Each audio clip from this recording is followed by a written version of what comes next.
episode 12, a year of this.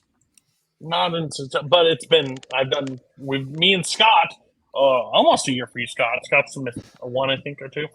But we're here, episode 12.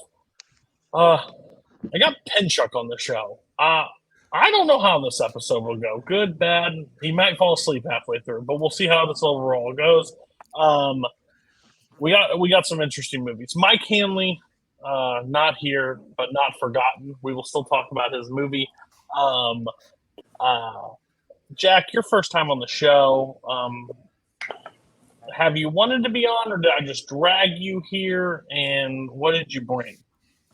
I've been wanting to be on for a while. It's just busy schedule and can't really fit a ton of new movies in my schedule right now. But hey, I found the time, and I'm very excited to talk about them. I brought The Visit to the table, the 1964 movie with Ingrid Bergman, not the 2015 M. Night Shyamalan. Well, that's good. Trying to find your movie. Like I told you before we went live, I almost just watched the 2015 and talked about it. It was more of a struggle because I wait last minute to watch all these movies, and it was a crunch. Got Kirk back on the show. Kirk, I always like having you on. You bring some interesting movies, and you have the same fire as me, but a little bit more, lighter. What did you bring today, and how are you feeling? I'm feeling good. First of all, happy anniversary. I brought a movie that I've talked about a lot. I've promoted a lot in the community, and I've talked about on different shows. I figured time was to give a little bit of a deep dive. I went with Bad Times at the El Royale. Yeah, I think if anybody knows you, a little surprised that it was like a recent movie, but I was quite pleased because I watched it recently this year, and another watch was great. Mark replaced Brian, brought about as quality of Brian on some of these movies. Love you, but you do. Is there a way that Scott is going to make you quit the show? I mean, he's welcome to try. I wasn't trying the other time. God forbid we have to watch, serious movies. But, Well, there is a chance next episode, we'll tease it at the end. There is a chance that maybe Scott may leave the episode after next week, but we'll get there. What'd you bring? I brought, honestly, one of the only kind of real horror movies I want to talk about this one. I brought 2020 film, The Dark and the Wicked. It was dark. Scott, what'd you bring? And how are you? You've been here most time with me. How are you doing? Yeah. Well, it's funny. I was reflecting on it, and I was thinking that when I agreed to do this, regularly, I thought, oh, this will help me discover a lot of great movies that I wouldn't otherwise watch. And I was going through the overall list, and there's like 4 or 5 great movies. I mean, Night of the Hunter was great. Copland was really good. There's a few others too. A while ago. But then there's like a whole lot of mid. There is 50 Feet of Crap. There's The Oakland A's, and then there's The Beach That Makes You Pogie at the very bottom. Beneath all of that. So it's been a journey. I guess I'm glad that I'm here. I made it. I don't quit. But tonight I brought Luce, the 2019 film by Julius Ona that I think is an underseen, really well acted drama that has a lot of things on its mind. Yeah. I did the same thing. I reflected. I looked back on the list and I went, I had an idea for this show, and I pitched it as like when the first time I saw like a really great movie, and was like, I need to hop on call and talk about it.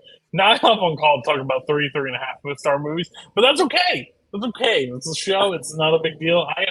I'm happy because I get to talk movies. I picked Forrest Gump. I picked Forrest Gump unintentionally because Scott has never seen it, which we'll get to later, but I've kind of like accepted a role, but I like the role I'm in, is like bringing probably the most popular or the most movie in everybody's, that knows about it. But I wanted like discussion about it years after the fact, and how it holds up or where people feel or like even the Oscars news on it, like all that stuff I think is an interesting deep dive into some of those movies. So that's why I picked that. We're going to start. Oh, and Mike Hanley isn't here. He picked Idle Hands. Hopefully he's crocheting somewhere, so he's not causing havoc out there on the world. But we're gonna start with The Visit. Jack, one, I know you use her as a strength, but first I wanted to ask you a question: like, why did you like jump into like pick her movies as kind of a strength, and then why did you pick this one specifically for this episode? Well, at the time that I picked her specifically, like her movies, I was going through a bunch of classic Best Picture winners, a bunch of classic Best Picture nominees. She was in a fair few of them, and I really was really taken aback by her in quite a few of these films. Casablanca being one of my favorite movies. Her performance in For Whom the Bell Tolls is probably the best part of that movie, if I'm being honest. So I saw more of her movies than, and I figured I could make this a strength. Not many people have seen a ton of her movies, so I did that. And I was the first time I saw this movie, I was trying to see if I could get it disqualified because I had never heard of this movie. It didn't look like it was on MovieBox, so I couldn't stream it. But then I found it, and that's available to rent. So I figured I'd just rent it. And man, this is one of my favorite of her performances. So for those of you who don't know what this movie's about, this small town called Welland, or whatever. It's been a minute. It don't matter. Yeah, Welland, something like that. It's been a couple weeks since I watched this movie. They're bankrupt. They're a very poor town, and they're preparing for this visit from a woman who used to live there and has, after leaving, has become very wealthy and is in a position that can help the town, save the town. And she returns and she reconnects with this man named Serge, played by Anthony Quinn. They had a romance when they were younger, but it ended and she left. At the dinner, she's like, I will offer this town $2 million, $1 million for the town and $1 million to be shared among the residents. But there's one condition: Serge Miller has to die. And that drew me in really, like that. If I wasn't already in with the atmosphere and just Anthony Quinn and Ingrid Bergman's performances so far, this brought me all the way in for this movie. There's some stellar performances, specifically from Anthony Quinn, who's just losing his mind in this movie, and it's really interesting to watch. Yes. Who's inside the washing machine? Yeah. I don't. Is there It's a not me, 'cause I'm is there a sound? It might be my. So hold on, give me a second. Okay, definitely. Yeah, it is. Am I good to keep going, or No. Let's just hold on. a He'll second. probably cut this. sounds good? I mean, it didn't for a little bit. Oh boy. Is it better? Yes. Yeah. Okay, cool. No, I was cutting you off is because you're getting. Yeah, we call it the Scott. You go through the whole movie, and then we want to talk. So I we're did going to that talk. like one time, okay? Yeah. People Sorry. don't forget. People don't forget. No, I'm just kidding. No one else. I can't. I have to, you're the only one here every week with me. So no. I want to get overall thoughts because I haven't seen a ton of her movies. I will say you would kill me if I got this straight because there would be no shot of me answering any of these questions. I've always heard of her. She's a great actress. I've always heard that like she's regarded as one of those. In the Casablanca, she's really good. Like I don't think she's like, but this performance I thought was like a step up. Like I guess she's given more to do. She's got more of an powerful like present. Like when she's talking to the townspeople or whatever, and like giving that like kind of speech. Like I think that's just like I was surprised, and I guess that's just a naive thing for me because I haven't seen a ton of her movies. Or, I mean, is she that great of an actress in every movie she's ever in, or is this movie just give her more roles, more a present. Anybody else that's seen more of her movies, or are you guys in the same boat as me? I'm just curious. I mean, I guess I'll just say, because I did see a decent chunk of these movies for a reason. I don't know if you can say it. If because I'm one of those guys that did have to go through these movies because of Jack. And a thing I thought was kind of interesting was, especially for like the role, like she's like, because you talk about Casablanca, like she's really well known for Casablanca, and then to kind of go deeper into filmography, it's, you know, Ingrid Bergman has a real knack for playing really unhinged characters or people that are kind of crazy, and like this is kind of the more like subtly kind of deep, kind of like there's something that kind of deeply wrong for her, but she's almost kind of confronted this fear, and she's kind of okay with whatever outcome. Like, you know, she's at a point of like, you know, she just doesn't care anymore. Like, and I find that interesting, like kind of diving deep with her is like, man, like she, even though Casablanca is like kind of a reserved role, and you know, she's like, I don't want to say meek, but like it's very played down. In the rest of her films, like she plays like these really out there characters. Anybody else on her performances throughout? Have anybody seen more roles than just this one, or Casablanca? I've seen a couple, but I mean, obviously, I know her the most from Casablanca, and then Murder on the Orient Express. I think are her two most famous roles. Oh, and those are both roles that are very much, you know, in Casablanca, she's very sweet, she's very loving, she's very supportive, and then in, you know, Orient Express, she's very mousy, you know, very quiet, very reserved. So to see her come in, I haven't seen a lot of like the unhinged ones that Mark's talking about. So to think of her, those two roles, when I think of her, and then see her do something like this, where you're just like, oh my God, man, she is cold blooded in this movie. Just to see her turn on that switch, I was really impressed by that. I thought it was a great performance. Kirk, you need to watch Autumn Sonata then, because she might even be more cold-blooded in that movie than in this. I've seen it. Yeah, I thought about that. Yeah, okay. Yeah, I overlooked that one. I have seen that. I guess it's where it's like, I saw her in Gaslight this year. I watched Gaslight for the first time, and I watched Notorious. And like Gaslight, like you just feel for her in that movie. Like you feel like, because she's being gaslit the entire time. But like this one is like her. That's like, I guess it's I can't remember what part of the where she's like, turn around, don't worry, I'm going to give you the money. Like I want you to have the money. Like how just like vicious she seems in that performance, like delivering that stuff to her, because she's got hatred in her heart for these people. Like you just tell it throughout. So no, I expected just, oh well, this is a classic movie that Jack likes, so I'm probably not going to enjoy myself. But like you, Boatman, Cam all had it very highly rated. So then watching it, I think it does absolutely live up to the hype. And I think there's like the performances throughout it. Like I had a great time watching it. I kind of wish I would have put this like near the end instead of some of the choices I made. How did everybody else feel about the performances throughout, or like any like scenes stand out to you in this movie that you guys enjoyed?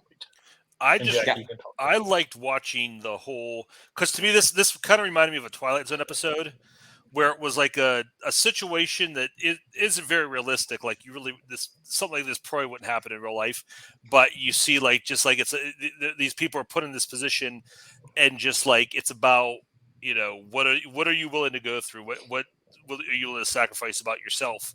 Because to me it wasn't about him and her; it was about the town. And I loved just watching the town start like, no, we will never do this. This is against all of our principles. This is disgusting that you would even ask that. And like slowly watch that unravel. That was the best part of the movie to me, to the point where they're just like, oh yeah, we're definitely doing it. And you didn't have any choice in the matter. So that to me was the most interesting part of it. Especially that like the city council characters, the mayor, the priest, the teacher, all those guys, going through that change. And I love Anthony Quinn, because right off the bat, he's like, you guys are going to do this, are you? And like, oh no, of course not. You're fine. Don't worry about it. We're going to protect you. And then that all just slowly deteriorates throughout the movie. I thought was the best part of it. Yeah, and her watching that happen, like up on that balcony, her just watching, like playing puppet master and watching everything fall apart. That smile on her face, great.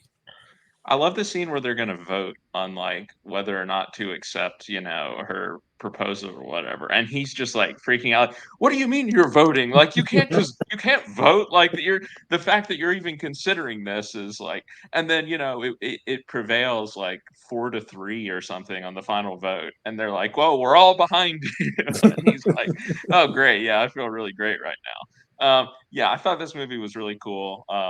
Definitely like a very accessible classic movie just because the premise is so crazy. Like I feel like I could show it to anyone and you're going to be like you want to see how it ends up, right? And I think you can kind of like maybe figure out how it's going to end up. Like I don't think it's, super surprising necessarily where it goes in the end.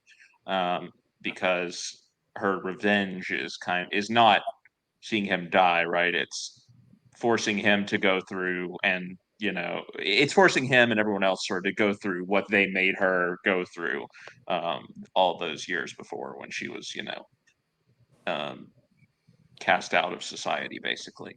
And so I mean I really enjoyed it. It was a quick watch and the performances were great. I also enjoyed again Anthony Quinn just freaking out and Ingrid Bergman obviously is sort of a tour de force in the movie. So I could recommend this one to anyone, honestly.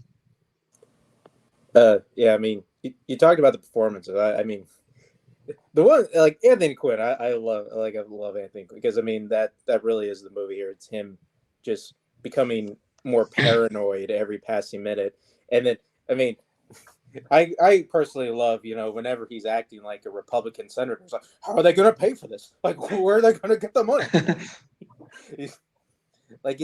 And then especially especially when we get to the end where we get to that train station part. The train station is probably the one that's the most particular hard to watch, just because he is seeing all these people that he's seen as his friends and people that are behind him, and they are clearly not like. And then the point at the end where he doesn't give a shit, but he's also not gonna get the townspeople the easy way out. Yeah. No, this is between this and La Strada, Anthony Quinn's an actor that I really want to watch more of, and this performance from him is phenomenal. Bergman just absolutely exudes power in this film. It's breathtaking, honestly. I had a great time with this. Her one line at the end of when the mayor is standing up to her at the end of that dinner scene and is like, "We'll never do this. How dare you?" And she just says, "I can wait," and leaves the room. Just awesome. I love that performance so much. Quick question: how much of that power exuded by her was from that leopard in the cage? Okay, that was great. I love that touch. Yeah, but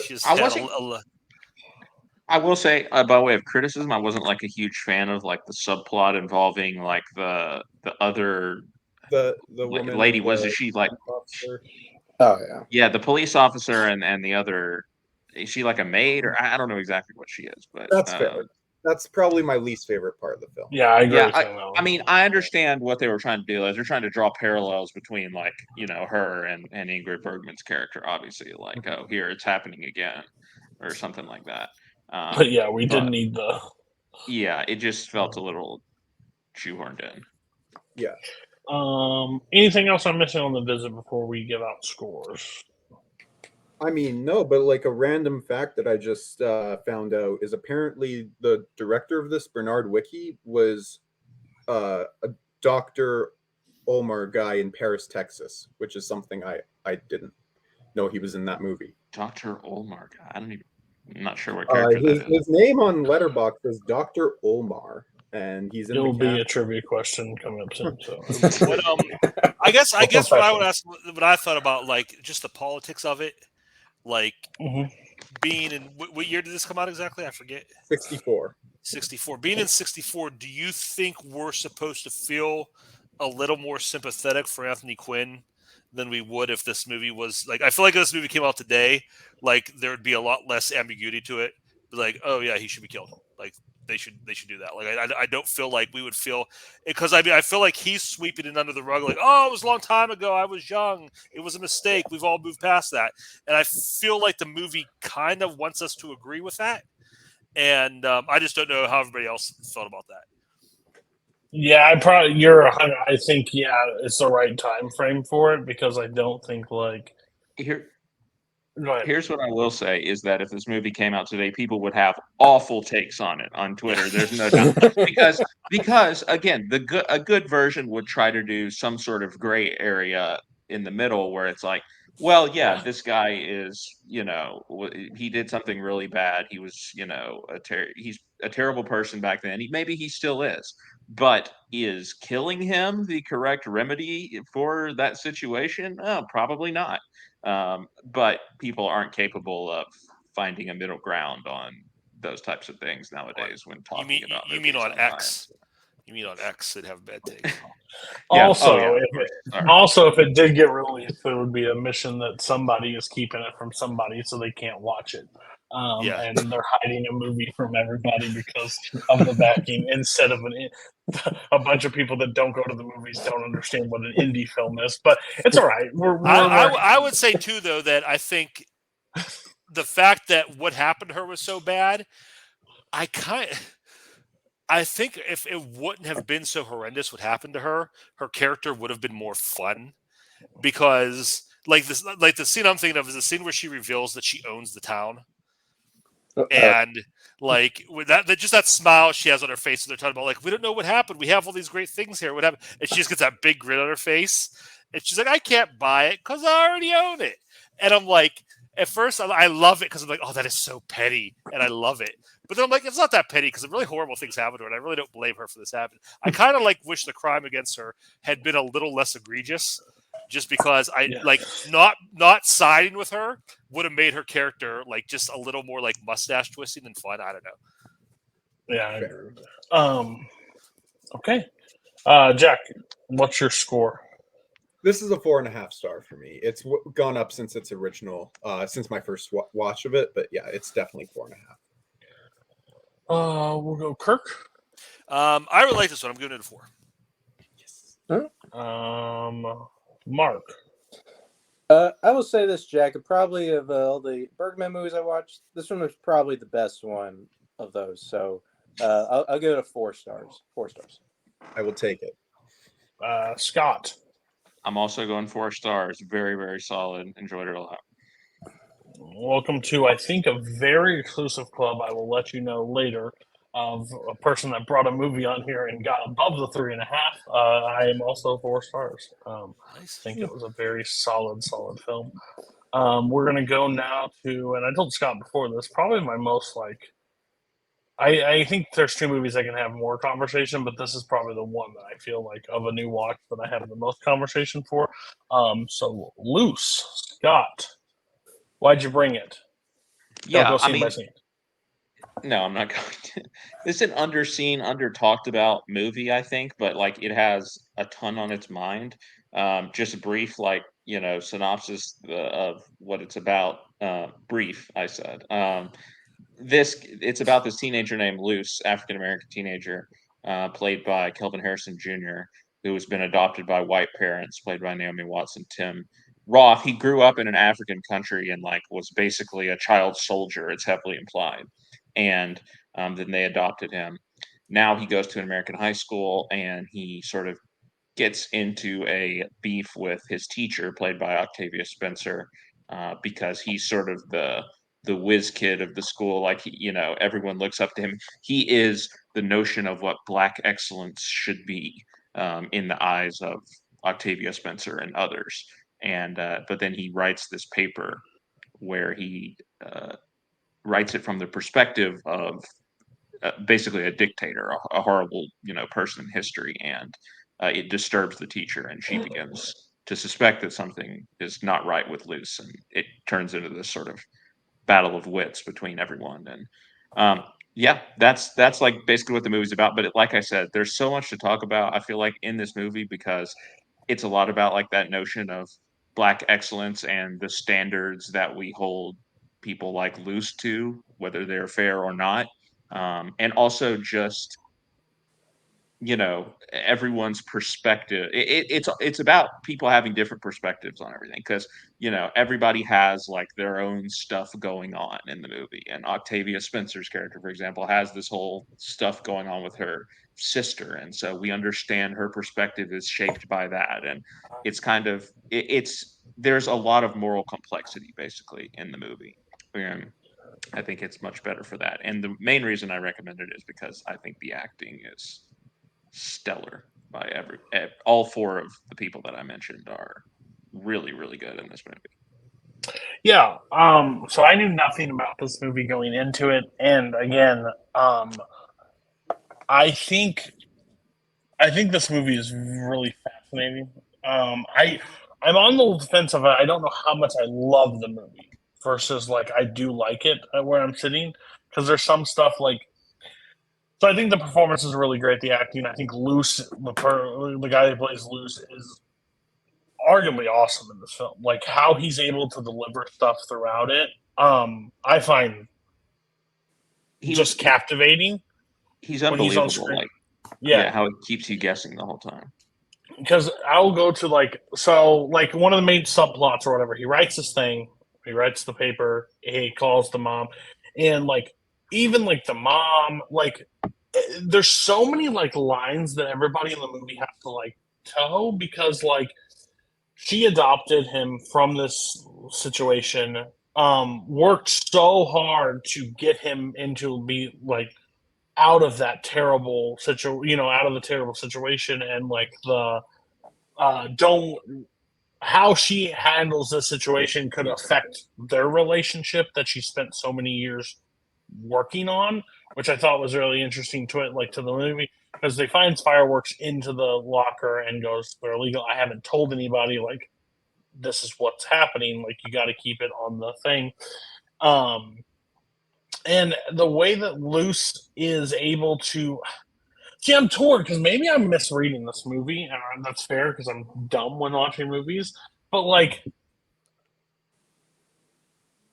Luce gets everybody on his side the way he talks, and he's very like.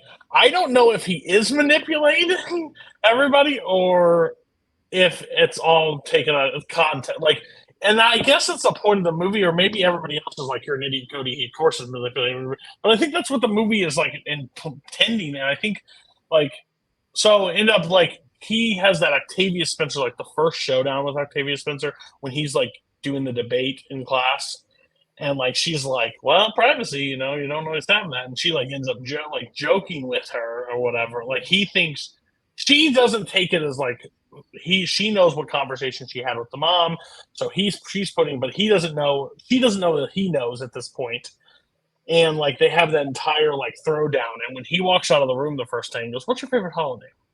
Probably Christmas. Mine's Independence Day, and like that's the first drop. You're like, the fuck. So, am I stupid and not understanding, or is this movie just has more layers and it's up to interpretation? Oh yeah, absolutely. I mean, exactly. I'm like stupid, or it's up to interpretation? no, it's up. It's very, it's very ambiguous. Like, okay. Again, his performance the whole time. Yes, you have no idea really what side he is on, what side he is playing, right? When he is freaking like practicing his speech or whatever and like crying and everything, like that scene is like haunting, because you do not know whether like that is his actual emotion, or it's like this is how good he is at like faking it basically at this point. But it gets at sort of again, he is this kid who has been boosted up because he like is supposed to be the role model or whatever for all of the other black students in school. And it gets at that central question of, is it fair that this is the standard he's being held to?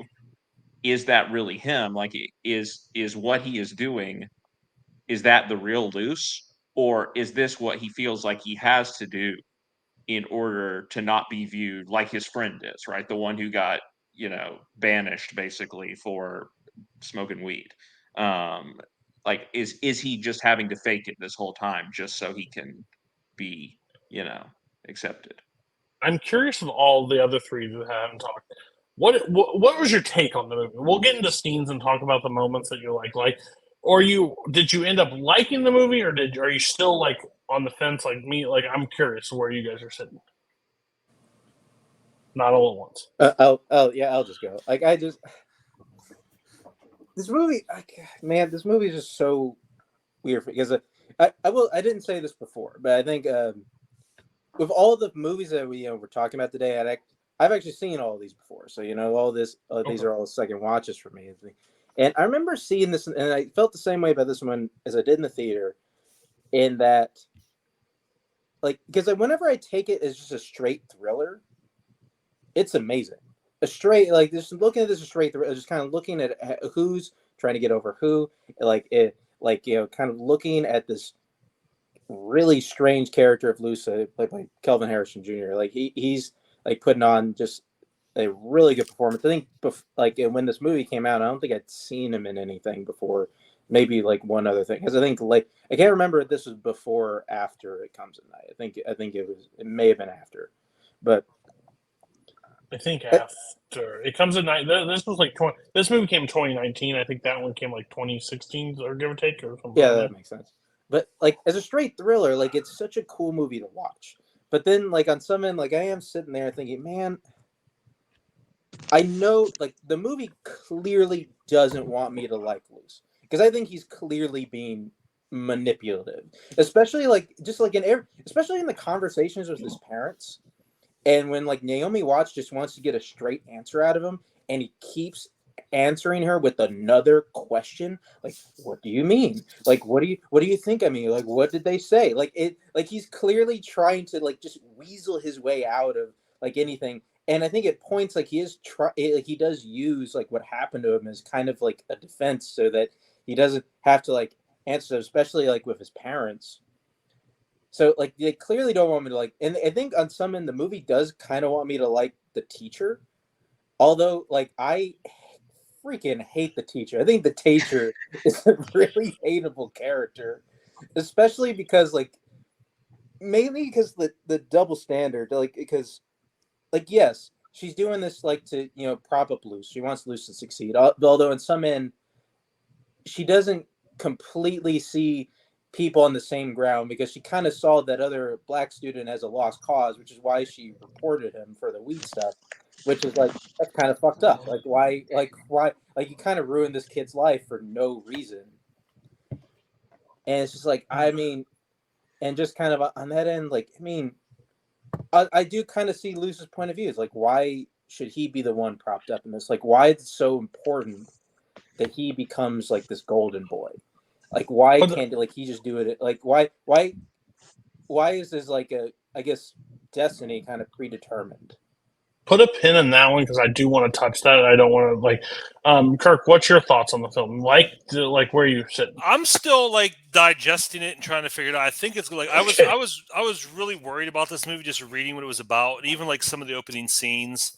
Like I thought this movie was going to have like a take that it was very obviously going to try to sell me, and it wasn't that. It was almost the opposite, to where like it's trying so hard. Like I honestly expected at certain points like the movie to like stop, like pause for discussion. Who was right in this situation? Who was right? You know what I mean? Like it almost has like that kind of feel to it. But I feel like it's just really interesting the way they do it, because just the dynamics of the different characters. Like obviously, if Luce is a white kid with white parents, we hate him, and there's no justification what he does. If Luce is African American and he's harassing a white teacher who's kind of harassing his students or their students, we have a little more sympathy for him. You know what I mean? And less sympathy for the teacher. So I think it's interesting the way they laid the dynamics out. Also, I was really interested in the parents' perspective, because you get the sense that this was really something Naomi Watts wanted to do. Bring this kid in and kind of make that the project for their lives, where Tim Roth, the dad, kind of just wanted to have like a normal life. And he's like, his point is like, there's nothing wrong with that. Like we didn't have to be crusaders.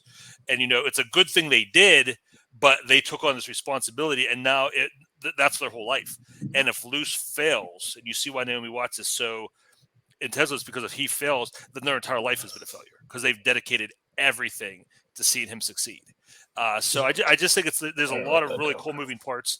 But like I said, I feel like it's supposed to be ambiguous, but towards the end, for me, like I have no sympathy for Luce personally because of what he does to the teacher, or what it's strongly implied he does to the teacher.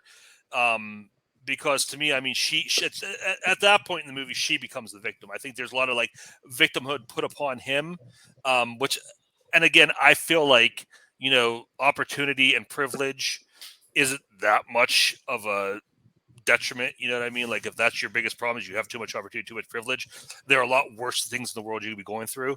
And to see what he does to that teacher for some pretty petty reasons, kind of destroys her life. Or again, like I said, it's strongly implied. I don't know if like he definitely does, but strongly implied he does. But she destroyed his friend's life, you know? Like it's all there's two sides to everything. But to me, like I feel like I don't feel as bad for him because it's like you knew what you had to do to keep that scholarship and you didn't do it. So like I'm not as sympathetic towards him. But the fact that, especially when you see what's going on with her sister and everything, I feel like they make her very sympathetic. And then the more sympathetic they make her, the less you feel bad for Luce. And at the end, I feel like there's that, if they had kept that a little more ambiguous, or he had done less to harm her, I think there's a lot more ambiguity and he has like a leg to stand on in his final speech, where at the end, to me, it just feels fake. I wrote down some talking points I do want to go back to. But Jack, overall, quick thoughts. What did you think? Like, dislike, where you at? I really enjoyed this film. Enjoyed is the wrong word, but I am very high up on this film. This is a very well done film. The performances are all strong, and it's that question of, is Luce manipulating everything or not, that was really that was making me think for a while. And I think I've settled on an answer because of one scene in this movie. It's towards the end where he's talking with Naomi Watts' character, with his mom. And hold on, don't talk about that scene. That is a bullet point. Just like or dislike, because I have a follow up to everybody on that one. Okay.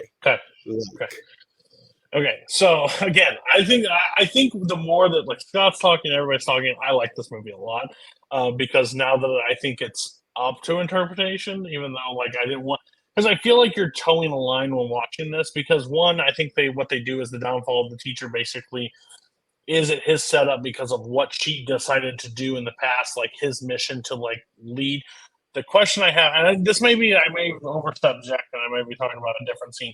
But when she runs home to the house and like rips the stuff out of the thing, and he goes, "Oh, that's where you hid my Christmas presents." You always seem surprised.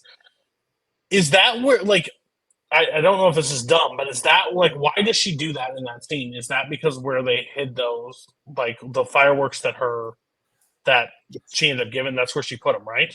Yes. Yeah. Okay, so yeah, that's where the scene. That's when I'm sitting at the end. I'm like, this fucking Luce is a crazy person. Like Luce is like, this is all Luce, because that entire thing is when she looked at him and goes, "We always act surprised." Yeah, you know, and like I don't know what his exact words are, but I'm like, holy I'm shit. very good at acting surprised, I think.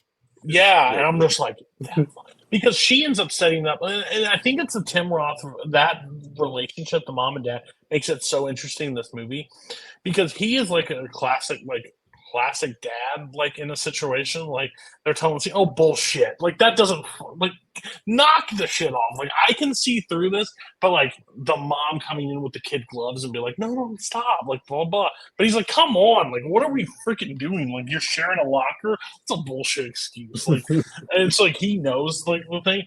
And like when they're sitting in that room and the four of them are meeting with Luce and talking about the situation, and she's like, I gave you those fireworks. I don't know what you're talking about.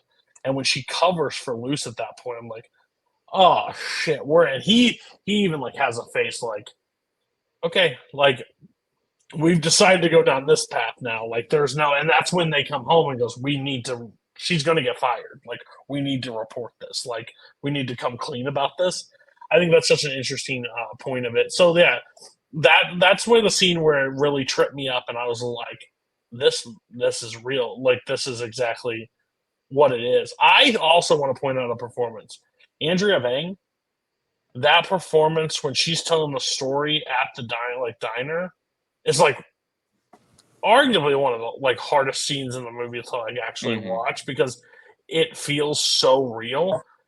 It's just crazy. Like every performance in this movie is like giving the full amount that it needs to in this role. Like even like the side character, like his friend, like when the coach shows up and goes, "He's not supposed to be here," blah blah. And it's like, how many times do we light up together? And why is it you? Why is it me and not you? Like those performances like play so much into Luce. Like I think.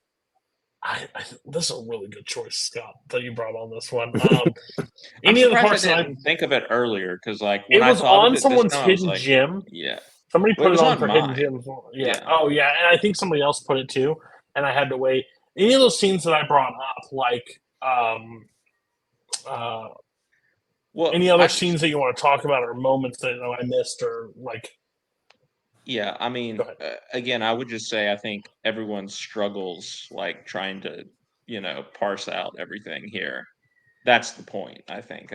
You're supposed to be having those struggles. And that's literally what we're talking about, 20 minutes ago with the last movie when I'm saying, oh, nowadays, the takes would be really bad because nobody can like see the in between, right? It's either Luce was evil or Luce was good, right? Like there's no ambiguity there, but everyone is ambiguous because everyone's like actually a real person in this. And it's important to note too that the parents are like, complicit in a lot too, because even though they have supported him and whatnot, there's a white saviorism about their actions in the first place of taking him in, and they don't really shy away from that. Or at least Naomi Watts doesn't.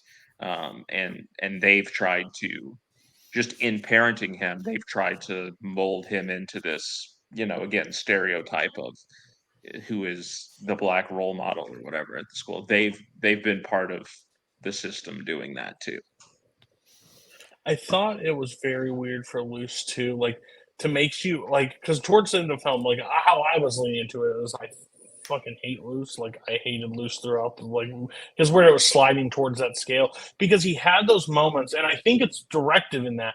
But like when he does the question with the question or talking to somebody and just delivering stuff, it just comes off on like not real. Like it feels like you're just cookie cutting. Like when she's flipping out in the room with all of them and Luce, he's like, she's just going through a lot. Her sister, the thing that happened with her sister. I'm like, you son of a, like, shut up, like, stop talking, like, don't speak for me on this point. And like, she gets up and goes and tries to find the kid. Goes, you told her her what to come to me and blah blah. Like it just feels like everything was like end up set up. The part that I don't like about this movie, and I don't know if everybody else is, I just could have done without the scene of Naomi Watts following her son to go to the shack to just look in the eyes of her, like why they're banging. I don't know the point of this. Like I know, like, oh, maybe he's not so, but that's the most normal thing Luce does in the entire movie. Is she has to follow him to like, because she's not sure. I was going to bring this up during that scene, the Christmas present scene, where they're on the floor talking to each other and they're hugging. Anybody else get like a little bit of hint of sexual tension there? Like maybe her feelings are a little bit between her watching him in the shack and them, like when she started hugging him, I'm like, this is, and you get the sense that her and Tim Ross' relationship is very strained, and you see that like. And you see that, like, she's sitting there, standing there, watching the two of them have sex, and then that scene where she, like, that wasn't like didn't feel like a motherly hug for me. I'm like, is something else going to happen here or not? Like, to me, that like was like a little bit of a subtext of maybe the reason, there may be more to the reason why she's willing to lie for this kid and do like sacrifice everything for him and do whatever she has, ruin whoever's life she has to for this kid. There, to me, it felt like there might have been a little bit more to it. I think they even do it well. I didn't get that vibe because of watching it. I was more just sitting there with my jaw on the ground, like, that motherfucker. Knew where the fireworks were. Son of a bitch. No, but I thought the awkward, like the eye connection, I could have just completely done with like out that moment in my entire life. But oh damn it, I had it and I just lost it. No, but I didn't get that. I didn't get that vibe from that scene. But like I felt like, oh, this is my point. Like, not to get like graphic on the show, but you can tell like how disconnected, like, and how the director decided to shoot like that direct like thing is like even when Tim Roth and Namwat like get physical, like it's like very cool. Wham bam, thank you, ma'am. Like, get the hell off me. Like, there's nothing like there's no love that you feel like this kid has created such a wedge in between both of them, and they're losing themselves in this relationship, like who they were, and like even like his whole point of like, you know, like this could have been just normal. We didn't have to do this. But I think they play. They're all a huge big fan into a big fault in Luce's life because he's a smart kid. He's done all these things, and they're setting such high expectations. Like even when they're driving home from the very first thing, the first speech, and goes, "Oh, that teacher, she's pretty intense. She's a bitch." And they're like, "Oh, you can just say it." Like they're all like, it sets up the example of like this teacher's just not fair. But he's like, "Well, you said yes, right?" To the speech, like they want you to give another one. Well, you said yes, right? Like the pressure that they put on him to like be the best he can be out of everything, which. He could have stopped right there, went to any pretty much school he wanted to, and been fine. But they got just driving on. You have to be the best of everything. And again, that being that young too, you're going to have a mental like, you know. Well, that's the last few seconds of the movie, right? Like when he's just there running, like, and you see on his face, like that in that moment, you see like everything that is at war inside of him, like has been at war inside of him the whole movie. And I think I hear everyone's points, but I think you do have to empathize with him in the end because the things he is having to struggle with, no one could handle that gracefully. I feel like, and he's probably done the best that he can. No, I agree. My thoughts are my anger and that towards that thing, but like. Yeah, I always draw back as like he's still a teenager at this point going through these things and tell him to act normal, especially what he's seen prior to even coming here. Yeah. That like as a parent that has kids with like trauma responses and things from their past, like it doesn't make sense to you because you haven't lived it, but it makes perfect sense. Like they act out in different ways. And I think he's so smart and can keep. I think if it is real, like he plays this game because he needs some release is what I ended up taking from the movie. Like, and he did it as like a justice, like for his friends and everybody else, because this teacher basically ruined other people's lives. So if he did it, he's going to take her with him. Like, kind of how the vibe I got from it. Go ahead, Mark. I mean, I guess I just wanted to piggyback off of that a little bit because even though you guys kind of already said is that. I mean, because at least going to the context of like of his life, he was, like, I'm guessing to the context, he was a child soldier, something like that. You know, went through a lot of childhood trauma. Then seen some shit. Then he gets adopted, goes through like kind of all the stuff to helping him, and then he eventually, by these parents, gets groomed into being like this perfect kid. So he is 18 years old, and he has no idea who he is, and they kind of expect him to be normal after that, which is insane. I think maybe on some end, like everybody's wrong about Luce, and they kind of want like some great big payoff. And really, like if he's just a functioning member of society, that's should be enough. That should be enough. No, I agree, and that's where I finally took on it. Like, yeah, it frustrates me at his actions, but at the end of the day, I feel for him because he's going through stuff. And like, no, we haven't really talked about it, but like, Octavia Spencer's like sister in the thing is struggling through the situation, like, and it's not like Luce is on this side of it and she's still struggling through it all, like, and doesn't have a fix on it. And like Octavia, I think it paints her in kind of a bad light at the movie, like it makes you unsympathetic because she drops her off and blah blah blah, and like you don't want her around, you don't want to take care of her, and like it's a task that can be straining on anybody at that point. So I think it toes that line pretty well. We've talked pretty lengthy about this movie. I don't want to spend more. Does anybody have anything before we move on to score? I'll say. Okay, perfect. Scott, where are you at? 4.5. Everyone go watch this movie, I agree. decide for yourself what you think about it, because it's a fun one to discuss, as you can tell. But I think we can all agree the performances are just insane. And I'm not the should have been nominated guy, but Kelvin Harrison and Octavia Spencer should have been nominated, in my opinion. I this movie is very similar to what I felt like Doubt was. Yeah. Because it leaves that That's a good comparison. I don't know where we sit on this one. So I'm at 4.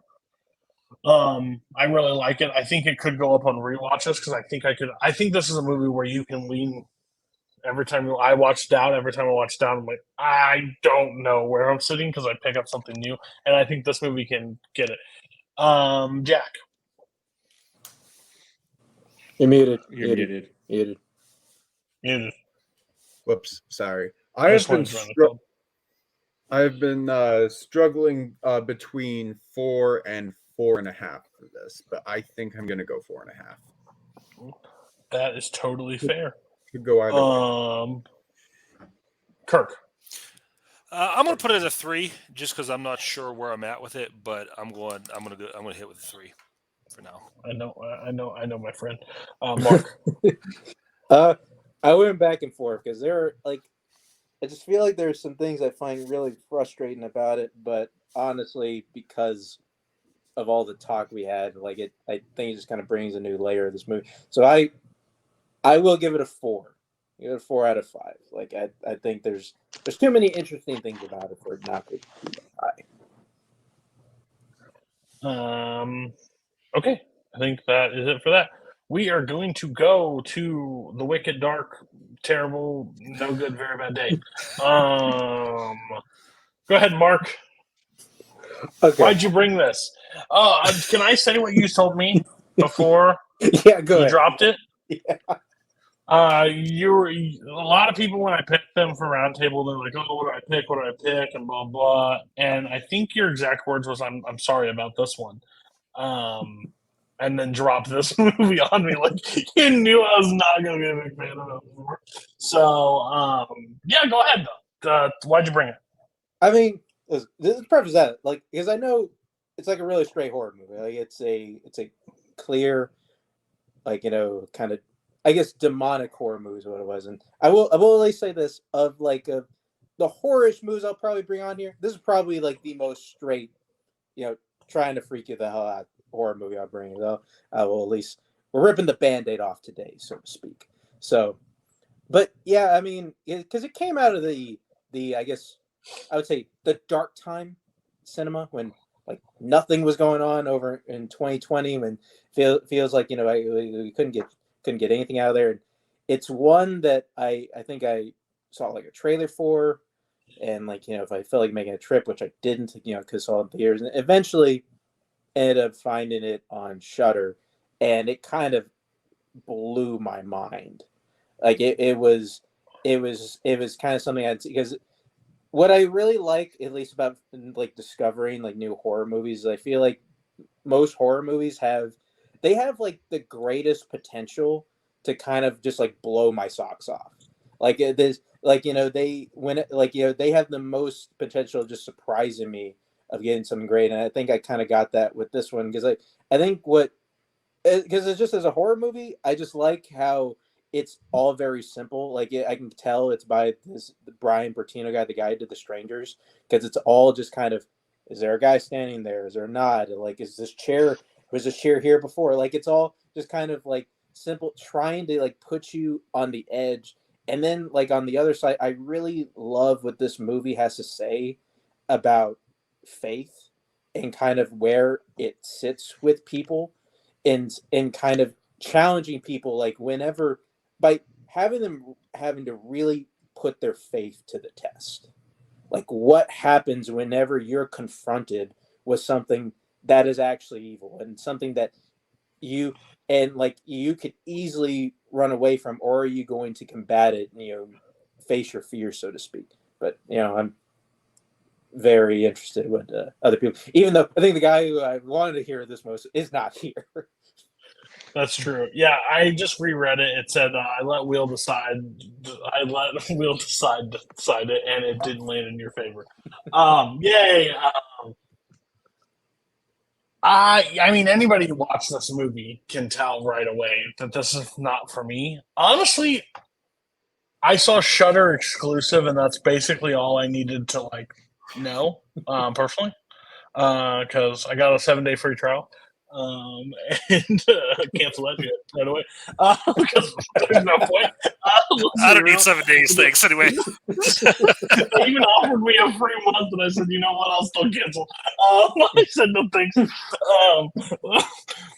I'm sorry, but when the lady cuts her fakers and then keeps cutting, listen, Terrifier 2 didn't make me quit. That was like 5 minutes into the movie. Believe me, I know. But overall, this movie's fucking boring. I don't know if anybody else got that, but for scary vibes and everything else, I felt bored to I didn't like the acting performances throughout it.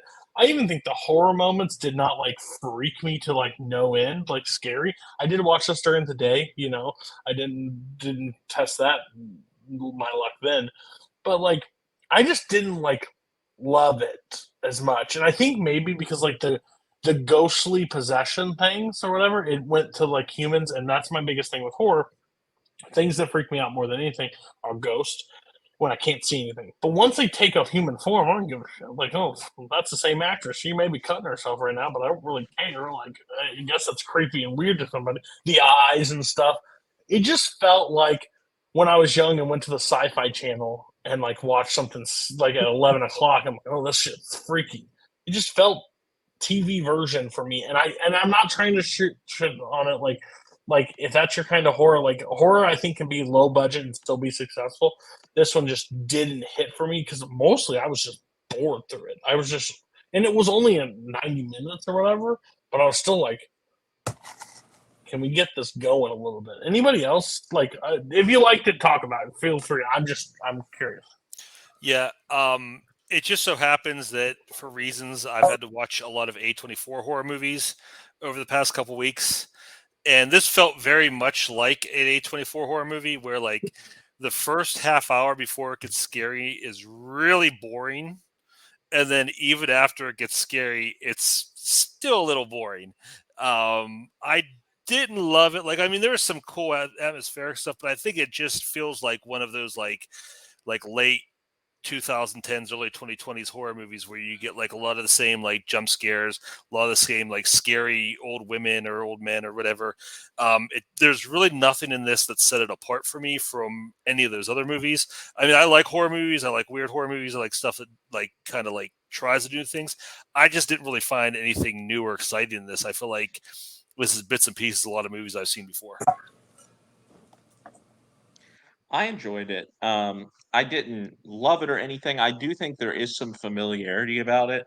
I think that, Mark, you're bringing up some points about it being about, faith and stuff like that. I think I was looking at it more about, again, I'm going to sound like Jamie Lee Curtis on the press tour for Halloween Ends, but it's about trauma, right? And specifically the trauma of watching your parents die.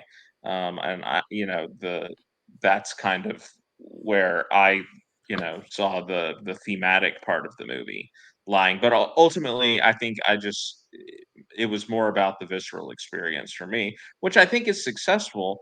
I don't mind the slow build. I like the slow build a lot of times. I think there are some good scares in the movie. I think the dad levitating up to the ceiling and they're just she's like, where is he? And then you just look up and see him there. I thought that was a really good moment. There's some other ones scattered throughout. And I mean, I like that it just is so bleak in the ending because I mean that's something that you don't always see. So I like that it wasn't afraid to go there in the end. It's just it didn't quite have the originality or the style, I guess, of the absolutely elite horror movies from the last few years to get there for me. But it has a lot of parts that I like. Performances are fine. I was not bored. and I like the way that it all comes together in the end.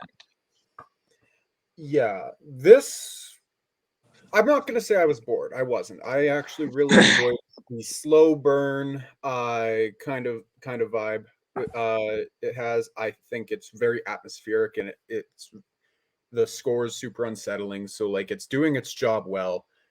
It's just I don't fuck with this brand of horror. Just demonic or possession horror in general. That is not my brand. It's just there's exceptions, but like this just it wasn't for me. The performances are good for the most part. Like I wouldn't say any of them were like great, but like I thought they were all like pretty solid for the most part anyway. Just yeah, and the score is really the biggest standout for me personally. It just was really unsettling. It helped the movie for me anyway. It made what would have been kind of a dull watch at least. It kept me on my toes the whole time while I was watching it, and I don't think I would have been had the score not been as great as it was. So I'll give it that. Not one I plan on revisiting, just not for me, but I'm glad I got to watch it at least once. No, you don't. Can we all just be real with ourselves? It's one of the worst. Oh, okay, fair. But I hate that expression in the community. At least I got to watch it. No, like I do. Terrifier 2, I'm not happy I ever watched that. Altered Shade, no, I don't appreciate like this movie. Listen, I just wanted the full deep dive go into it. Like if it's gonna go dark and wicked, I want a dark and wicked. Like I thought I was in, maybe Mark didn't land in your favor because he knows I don't like horror. But like when I heard dark and wicked, and if you do the custom poster, it's like the upside down cross. I'm just like, oh dang, I'm gonna have nightmares. My wife is gonna hate that I do a movie show at this point because I'll wake up screaming. But I just didn't get that overall, and that's my problem. I think that's where I guess my expectations were like high. It just didn't stick the landing for me. I mean, I do want to say, because I think you kind of brought up something interesting before, where like how like real people, like if it's like they're in people, like it doesn't scare. I feel like that is kind of one of the movie's slightly secret weapons, just because like they are, I think, subtly surrounded by evil. Like I think two of their better scenes are ones where it's just two people that visit the house, like whenever they get visited by that preacher, like who's clearly just standing for demon or the devil, and he's just kind of very factually laying out for them, like, listen, you weren't there, she was alone, she was scared, she needed somebody, so I was there. Which is a very like unsettling way to hear, like how like just like this loneliness and like kind of like this evil can like seep into somebody's life. And then also like just the very end where like it's the girl, like I guess the fake girl, like because not cousin of the guy who died, just clearly going in there, hanging out, just asking them, and then like you just see that turn with that smile, like, do you smell him? Like it's such a weird scene to see, especially like it's in broad daylight. Like I think that's kind of like what got me with this one, because like I never felt comfortable watching this movie, because I just felt like anything could happen at any time, because like they're just it is completely around them and there's nothing that they can do about it. I think I agree that anything could have happened at any time, and to me that was to the movie's detriment, because I think one of this movie's problems is it doesn't really establish rules. It just like it could be anybody. It might be somebody who's living. It might be somebody who's dead. You drive 1,000 miles away and there's just a illusion that tricks you into thinking somebody's dead. They set that nurse up as somebody who might be able to understand this or combat this or help them, and then just out of nowhere she gets taken over. So there was really nothing to latch onto for me, where I'm like, okay, yeah, this is what's happening, these are the rules of the situation, this is what they have to do to overcome it or escape it. That's fair. Yeah, I knew this was going to be a miss, exactly when I started it, so that's another shot. But yeah, that fucking finger scene was like, and Sugar pissed me off because like didn't have like a Okay. 5 or 10 Yeah, seconds. so of you him found thing. so I you found forgot the about fingers. that. Being fully honest, I forgot. You found the fingers more disturbing than like the guy who comes home, finds his wife and daughter murdered, kills himself, and then a minute later finds out that that was all a hoax, and his wife and daughter actually come in and they find now that he is dead and has killed himself. You found that more disturbing? Oh no! So they're That two was a different freaking levels. There's two different levels, right? yeah. So disturbing, yeah, that's probably the most disturbing scene. That's straight. That's straight the Mist. Okay, that's the I straight was gonna scene. say it's a freaking Straight Mist scene from level that stupid moment. movie, Yeah. The Mist, where they just pulls the trigger and then gets by and goes, "Hello, Army." Never been more We were angry. right But here like, the whole time. yeah, like if you could have waited like 6 seconds, you would have been fine. Everybody would have lived, and we would have been no big deal. No, like disturbing, like made me uncomfortable, like my stomach hurt, like I just hurt, and the sound and that stuff doesn't do that stuff is like my favorite movie ever could like have that scene and it would go down like a huge star. I just hate that stuff in movies. But yeah, that scene was fucking wild. Like I was like, oh, that made me not happy either. This movie just pissed me off on certain points. Any other scene before we get scores on this one? I just want to talk about the end in general, Yeah. because that's what brought the movie down for me. Because I agree with Scott. It appeared to be one of those movies that's about grief, about processing trauma, and the movie set itself up as like like look at a movie like The Babadook, where that's it's an allegory or a metaphor for something that is actually going on in these people's lives, and they have to figure out how to conquer that thing to beat the monster or beat whatever, the ghost or whatever. And that's how they were setting. I felt they were setting this movie up. And my problem all the way through was like it was just scene after scene. Like there was never like new information. There was never like, okay, this happened, so maybe let's try this. Like it was just haunting, ghost, haunting, possession, ghost.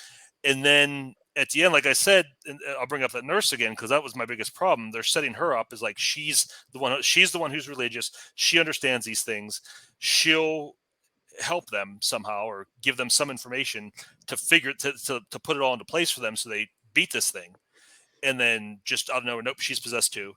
And then at the very end, it's just a cheap jump scare and credits. And it's like that when a movie ends like that for me, it tells me that the person writing the movie didn't know how to end it. So just jump scare, fade to black. I hear what you're saying, but like I think that's just him being nihilistic and like, you know, none of it mattered. Like any smidgen of hope that you might have had, sorry, it's gone. Like I think that's just his perspective, the director's perspective on everything. And yes, it doesn't leave you satisfied in the end, but I don't know that he's trying to. I'm not against nihilistic horror movies. Like I'm fine with a horror movie like where just everything's screwed up and it's just everything ends badly. I don't have a problem with that. But just like they were like, it was like almost like they wanted to make that Babadook type of movie and didn't know how to do it. Fair. Okay. We're gonna get scores. Mark, where you at? Yeah, I love this movie. It's probably one of my favorite horror movies of the 21st century. I give it 4.5 stars. Ooh. Okay. Jack. I think I'm gonna have to go 3 stars. There's parts of it that I respect and think are done well. It's just it's not a movie I enjoy in any way. Scott. 3.5. Kirk. I'm gonna go 2.5. There's enough interesting stuff there where it's not a full negative. I almost up until the end it was a 3. The ending took it down a half star for me. Mark has reached a new level for me. Lowest movie for me from him, it's 1.5 stars. It'll get better next month. Your redemption is coming next month. I will talk about that. So now we're going to talk about Mike's movie. Just because Mike's not here doesn't mean the homework assignment. We need completion on our grade. We were going to watch Idle Hands. Why he brought this movie, I can't speak for him, but I know kind of like torture probably. I mean, it's fucking awesome. These people fucking died and they're fucking blood and they're fucking rip each other's heads off and this hand just fucking won't stop doing stuff. Like that, I can see how Mike loves it and that's why he picked it. This movie sucks. I'm going to be real honest. It sucks. But I don't expect much from this movie overall.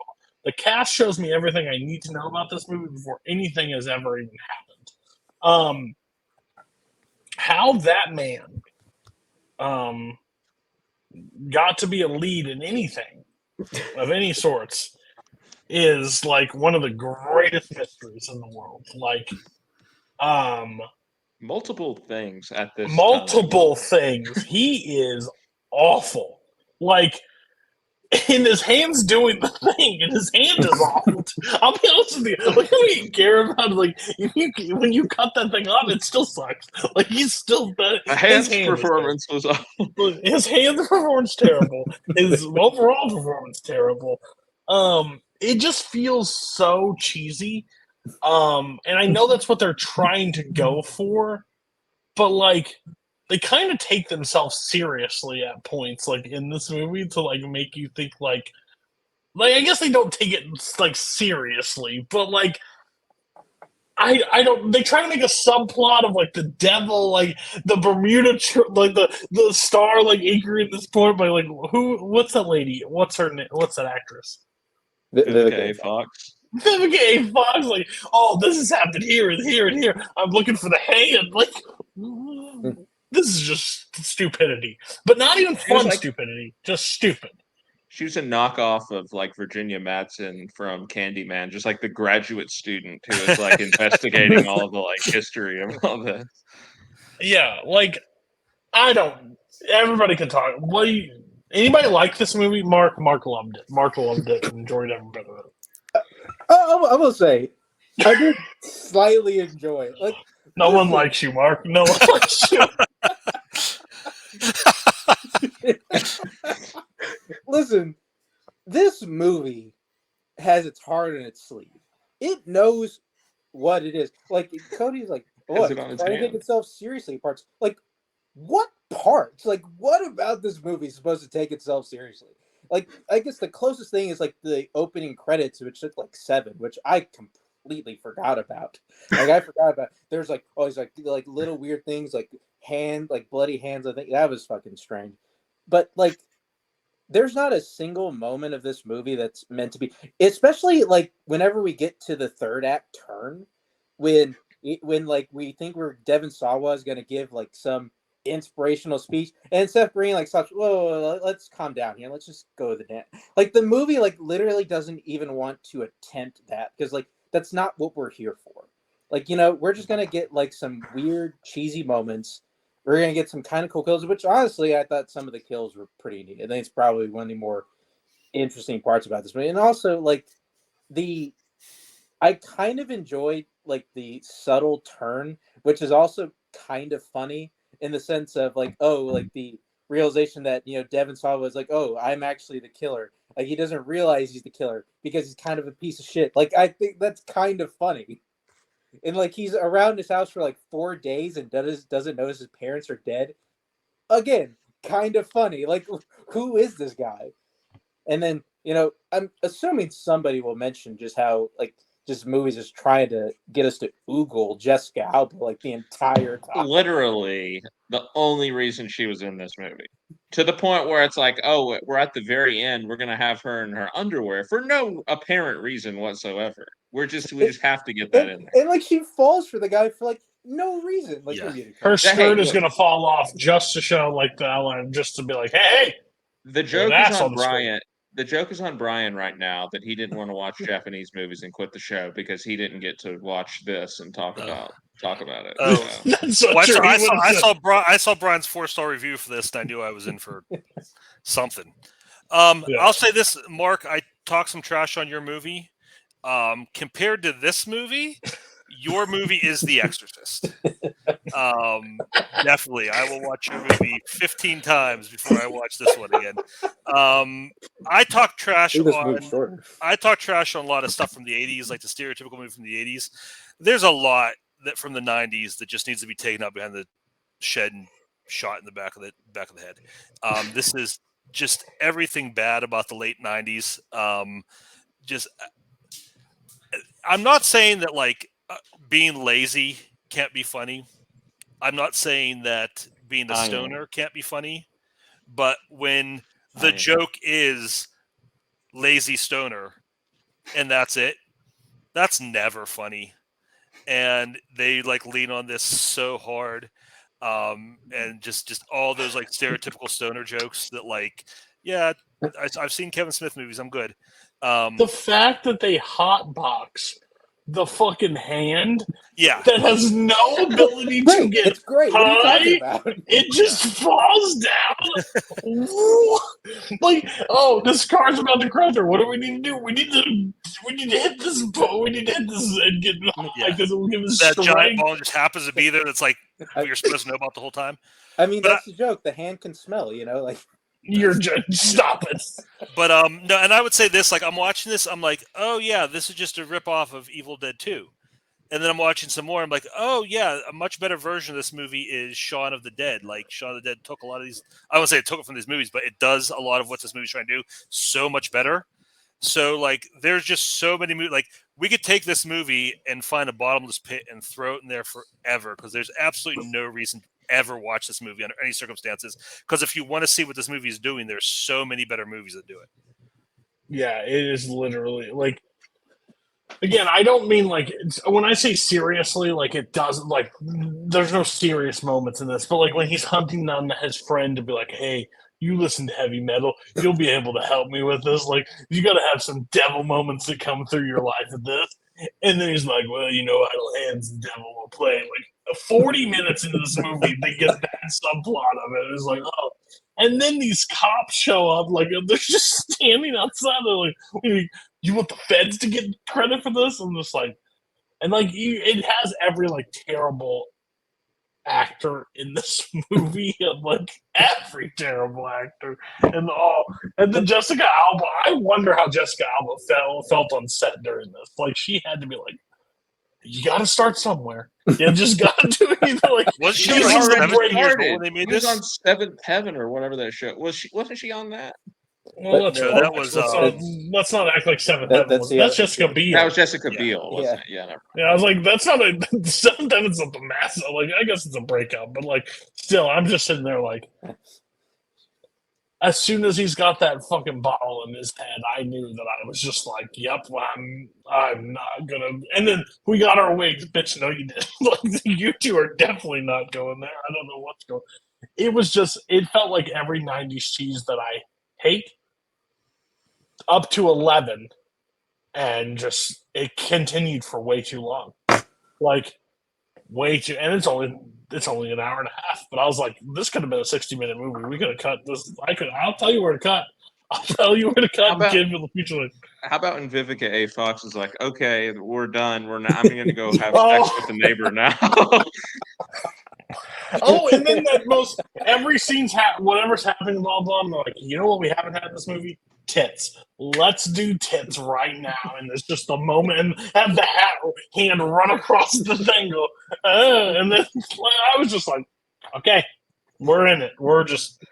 That's where we're at right now. Like, I thought the hand grabbing the ground beef in the burger shop was enough for me to be like, okay. He chops it off. Kevin Smith deserves jail for indirectly inspiring movies like this. Oh, 100%. He is definitely to blame for this one. That's for sure. Any other great scene you guys want to talk about? I don't think Jack has talked about this one. Jack, what's up? You like this movie? It's very close to promising. It's not promising. Portrait of a Lady on Fire. It inspired kill me. No, this movie is just fun. It's not. You were high when you watched this, weren't you? At all, and I had a blast. You were high, weren't you?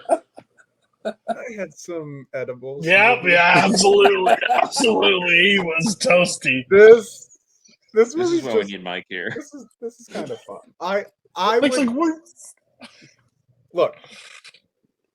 Uh-huh. Yes, full disclosure, I had a couple edibles before watching this, but I genuinely think the scene where fucking Seth Green and Eldon Henson just bite it like 20 minutes into the movie, not even, is genuinely pretty fun. That whole reveal scene where he thinks he's the, I don't know what the hell Devon Sawa or whatever the fuck his name is. I don't know what he's doing in most of this movie, but I enjoy pretty much everything else. I don't. Here's the thing: is it bad? Yes. Did I have a bad time watching it? No. It's one that I. It's 92 minutes long. There's worse ways for me to spend 92 minutes of my life. I should have took some edibles. I guess that was my mistake. Fair. Probably. Anybody else want to touch on any of those great moments? We didn't talk about the parents dying and hiding under the jack-o'-lantern for 4 days and didn't smell anything or look for his parents at all. That would make sense. And they were propped up for some fucking reason. Like how? I think the only thing I wrote down was I thought it was funny how Vivica Fox, like at the very beginning, we saw her impersonate a nun, and like she walks right out the door and then rips off the nun costume like in front of the cops. Like, what's the point of the nun costume? Damn, I'm late. I was late to it. We're gonna get scores. I'll start. It's a 1 star. It's there. Like Dark and Wicked, Terrible Night was better, but 1 star for me. Jack, that's a 3 banger. Yeah, Called it's it. a 3. Mark. I'll give it a 3 too. Like it knows exactly what it is. Like it's not. You like what you like. Anything else? Yep. Scott. 1.5 because at least they never went to Poggy Beach. True. They do that group does fit in Poggy Beach. No, though. they totally would have. spin-off. They would have been out there with the metal detectors and whatever. There should have been a spin-off. Kirk. I think 1-1 on this. Okay, we're in the same club. I like it. Okay, so now we're to the final 2 movies of the night. Picked a bad time for Kirk to take a bite, but we are going to Bad Times at the El Royale. Kirk, Yeah. why'd you bring it? Like I said, I've talked about this movie a lot, bringing it up as much as possible. I think this is one of the most slept-on movies of the 2010s. I just think there's so much, just so much meat on the bone for this movie. I just love the story. It's just like a one of those crime movies, almost like a noirish thing where you just bring random people together in a situation, different situations, bring it all to a head and see what happens. Just such a cool setting. The movie's all about choices, people making choices and like the fallout and the consequences of their choices.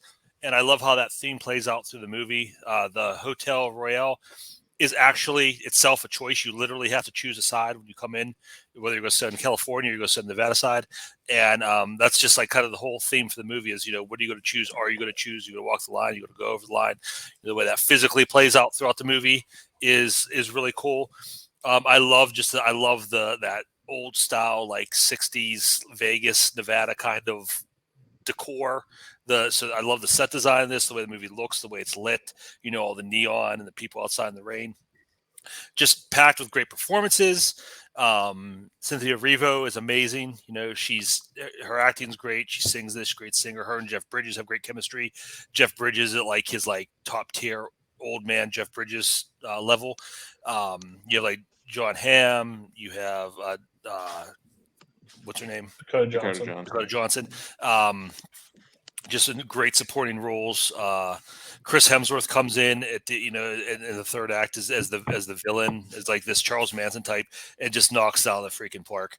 This soundtrack, amazing soundtrack, and I think the soundtrack's so good. I think the score is underrated. I think it's when I was rewatching this time, I was paying attention to the score, and I think because the the soundtrack does such heavy lifting that the score is able to just kind of like come in when it's needed. I think Giacomo does a really great job with the little bit of screen time, his work is given. But yeah, I think this is one of the great crime movies of the 2010s. Yeah, I slept. So I have a problem in this community. I'm very known for this problem. Is anytime that Kaleb Koho talks highly about anything, it goes down like a full star or more for me. Because f that guy. But this is one that when Kirk kept bringing it up, I was like, really? Like I watched it the first time, I thought it was fine. I watched it again, it's fine. I think this is one that I'm getting more and more from every time I watch it. Which is good. I think what they're able to create with the hotel is what makes this movie like the performances are great, the score, the sound, blah blah. But I love the design of the hotel and what goes on with the hotel and the different elements of the hotel. I think it's super fascinating. I think the performance is really good.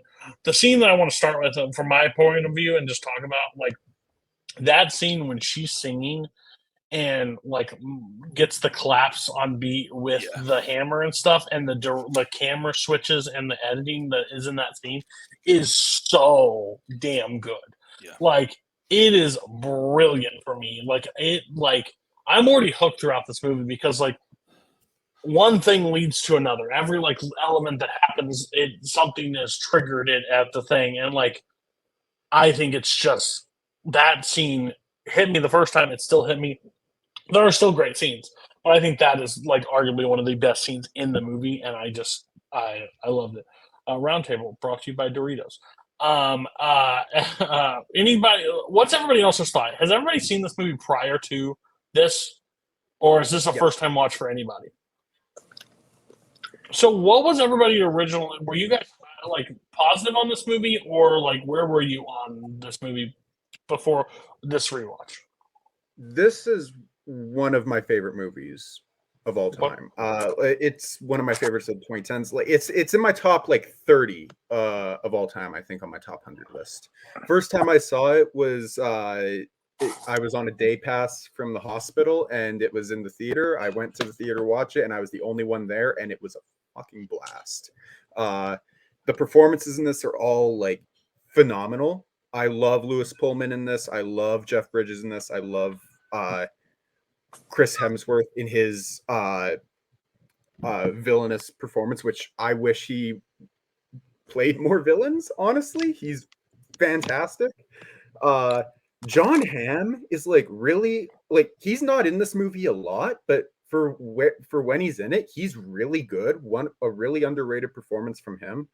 I think this has some phenomenal songs, like song choices. Like I know Chris Hemsworth's character shows up in a scene earlier, but on the beach, but you never really see him. He hasn't really been introduced to the story. When he shows up at the El Royale, and I think the song's called 12:30, or when the song plays and he's walking through the rain, it's one of my favorite just introductions to a character, like true introductions to a character, because he showed up earlier, but whatever.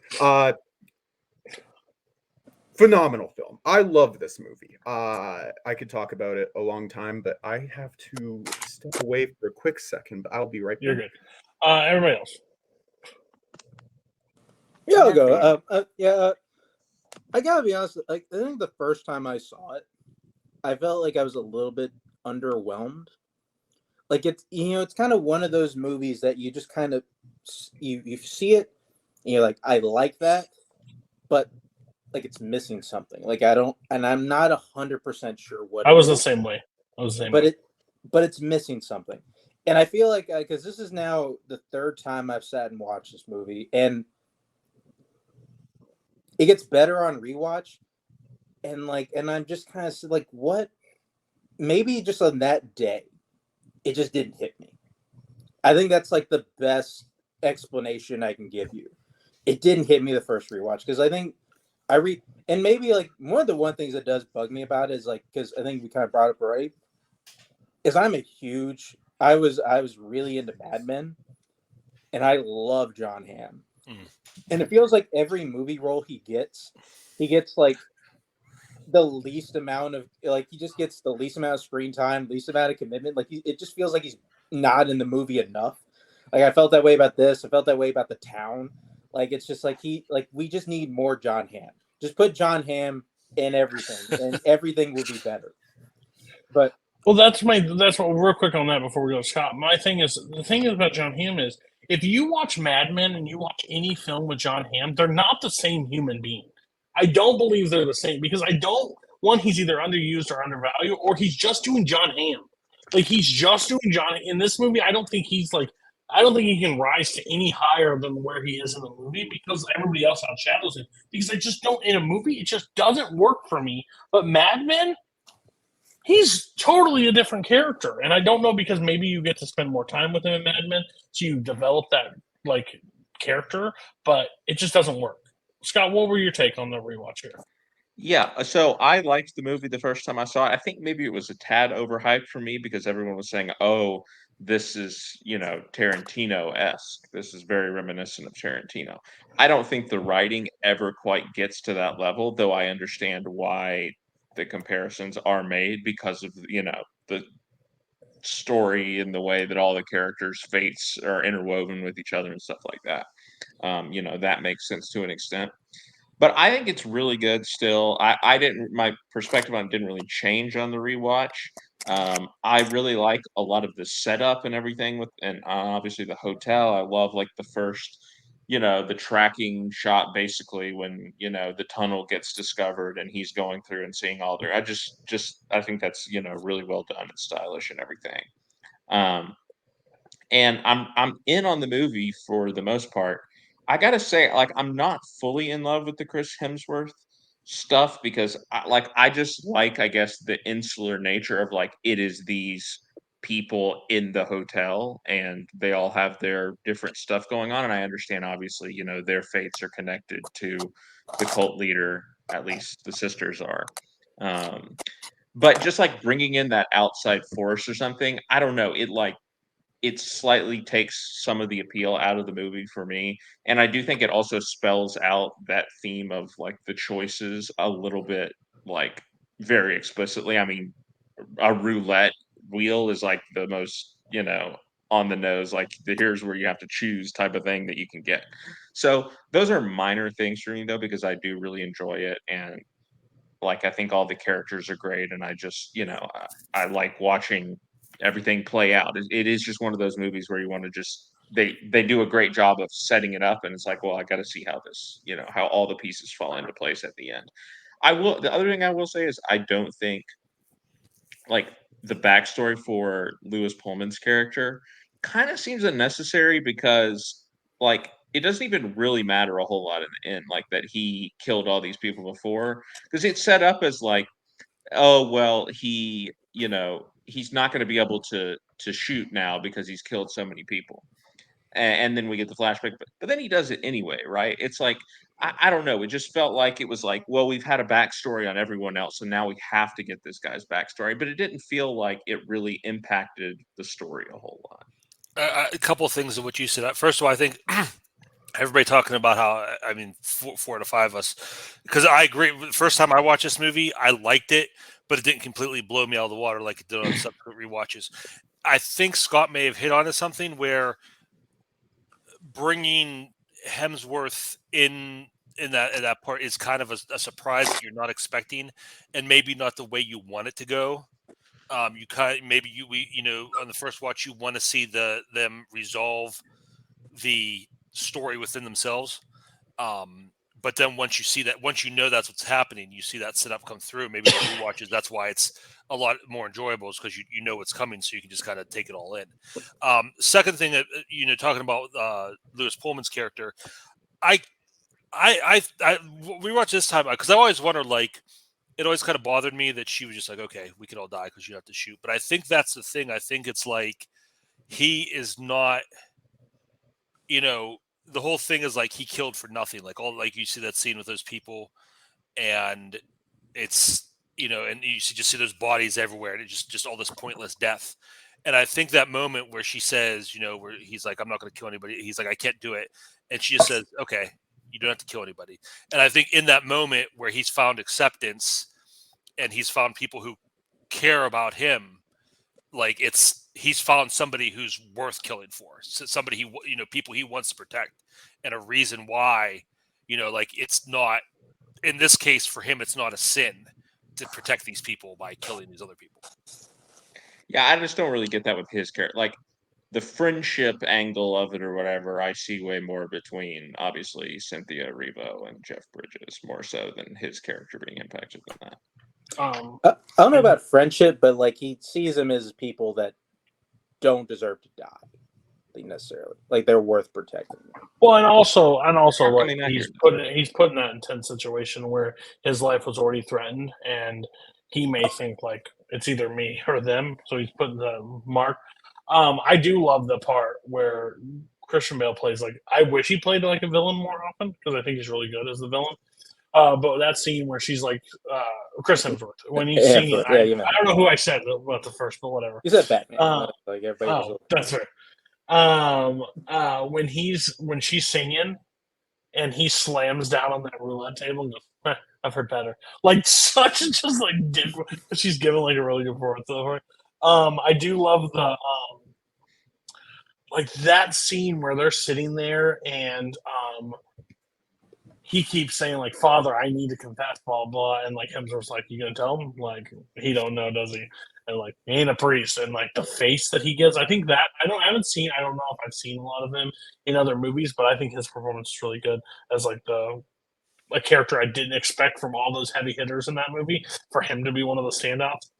But that scene when they're sitting in the car, Cynthia Erivo and him, and he's like, listen, I don't blame you for the smash of the bottle. That's all I'm saying. Like, but he's like, what if she's like, in my shoes, what would you do? Like, I wouldn't be doing what you're wanting me to do. Like, they have like this real honest moment, which I think is really good. But like the inner workings of the hotel and the way they're able to capitalize and make those scenes not like cheesy, but like an integral part of it, but doesn't like fall into like a trope. Like, oh, of course they're behind the window, or of course they do that. Like when she shoots and you hear that scream and you're like, holy fuck. And then they cut back to the scene where him and I was like, oh fuck. Like it just, the inner workings of the hotel makes this movie go up and up on me for a rewatch. And again, I think it's the first time I watched it. I was, again, when there's a fan of a movie and they yell very loud at the top of their lungs, like, this movie is cinema, then you watch and you're like, I didn't get what you watched. Like, I don't know, but like, I was expecting something to blow me away. But the more and more I watch it, the more I'm getting from it. So I think it's a fantastic movie. It keeps going on for me. Is there any other scenes that anybody wants to talk about? I do love like the whole divide of this, like you choose and like the inner workings. Like, oh, it costs money over there. You're like, there's no liquor in the vat. Like those things just play really, really interesting for me. But am I missing anything? I do want to point out something, just because, like, I mean, I think Kirk, at least somebody brought the Hateful Eight. I can't remember who did. I think it was Scott or somebody. But I think in a lot of ways, I think this is probably a better version of that movie. I think in a sense of it, because I feel like at least in the Hateful Eight, they kind of like Tarantino wants us to believe like there is a sense of chaos going around here, but it does feel like there's a little bit of controlled chaos going here. In Bad Times of the El Royale, it's just complete chaos. We got all these individuals that all have different goals, going after completely different things. And they're all, and honestly, and there are a number of people who we're not even 100% sure if we want them to accomplish what they're doing. And I feel like this movie treats all of its characters like people instead of like just kind of like things, and it at least gets me to understand everybody, where I feel like the Hateful Eight is at least lacking on some of those instances. Yeah, you don't connect to the characters in Hateful Eight like you do in this movie. Yeah, this movie has way more heart than Hateful Eight, which is why I don't like Hateful Eight as much. So I agree it's better than that, but I don't think it touches like Tarantino. No, I think that. What? Good. But I feel like that. I feel like when you compare anything, like that's a whole conversation for another day. But when you compare directors or anybody, like anybody's work or like a certain subgenre of things, and compare it to somebody that has like a following or a track record, it just that doesn't do anything good for it. Like Yeah. it just doesn't. Like you're comparing it basically somebody else's creation to somebody that's done it that's perfect Yeah. in their genre. I feel like it's weird. Like You're comparing it it to has like elements, tones are like probably inspired by, but I don't think if you ask that director, like, did I make a Tarantino type movie? No, like that's not my cup of. Yeah, I was inspired by his movies and I made my version of it, but I can't touch him because that's not what I'm looking for. you're Same people that compare people to the next Spielberg or Scorsese are like, leave. I think that's just a more detriment to the people's movies than good. you're comparing it to the platonic ideal of that kind of movie, which isn't fair. I think it's in the conversation, but I mean, it's not fair to say like, oh, this is the greatest version of that ever, and it's not as good as that. That doesn't mean it's not great. Yes, and Scott's completely right. When I heard it, it was like I literally remember seeing a review. This is not from Koho, but like Tarantino wishes, and I was like, "Sir, Yeah. sir, Maybe did in you just watch Hateful Hateful Eight for the Yeah. first Yeah. time and then just say like Tarantino went like cool if you're comparing to that, but if your review is Tarantino wishes, that's a rough take." Yeah, but and that's just in general. Like movies, you see all that. That's a cycle. But like, this is the Citizen Kane, or this is the this, and this is the stop it. It's the movie of it is what it is. Like it can be in the same sandbox, but it ain't the same thing of it. Like, that's just my take. Scores. Yeah. Okay, Kirk. Yeah, this is one that I kind of just missed my top 100 last time I did it when we did it on YLS. Definitely would have made it if I made that list like a couple months later. I have it at 4.5. Jack. This is a 5-star movie for me. God, I know Jack very well.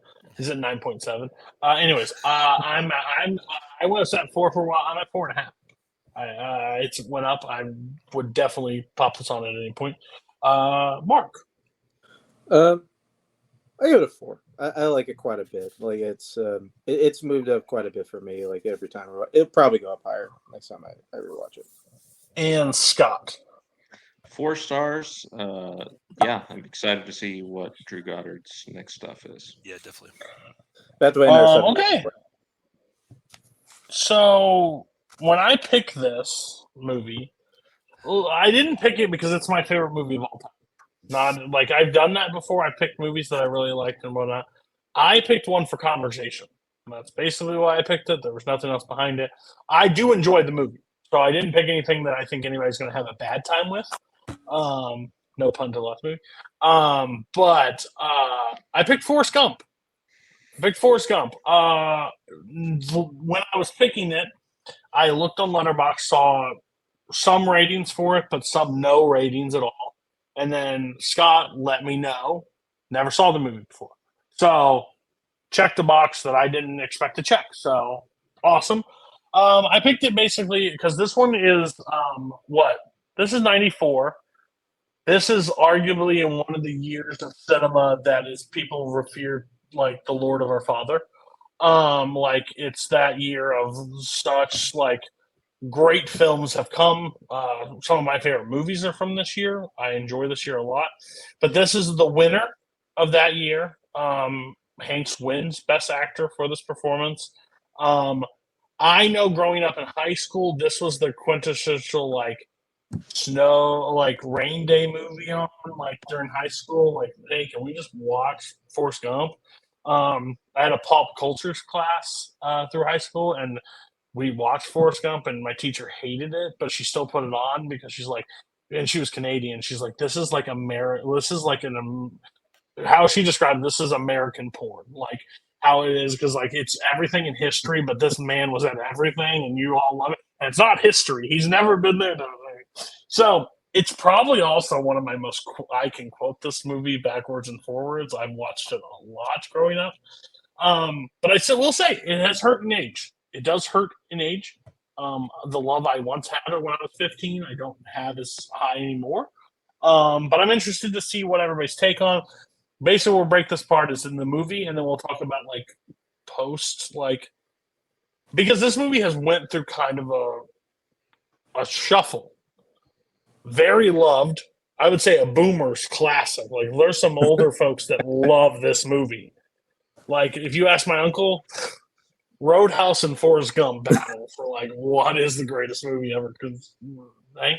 And then I think his film Twitter and stuff has come very harshly on this movie over the course of time. So interested to see. Everybody else, what's your overall thoughts of Forrest Gump?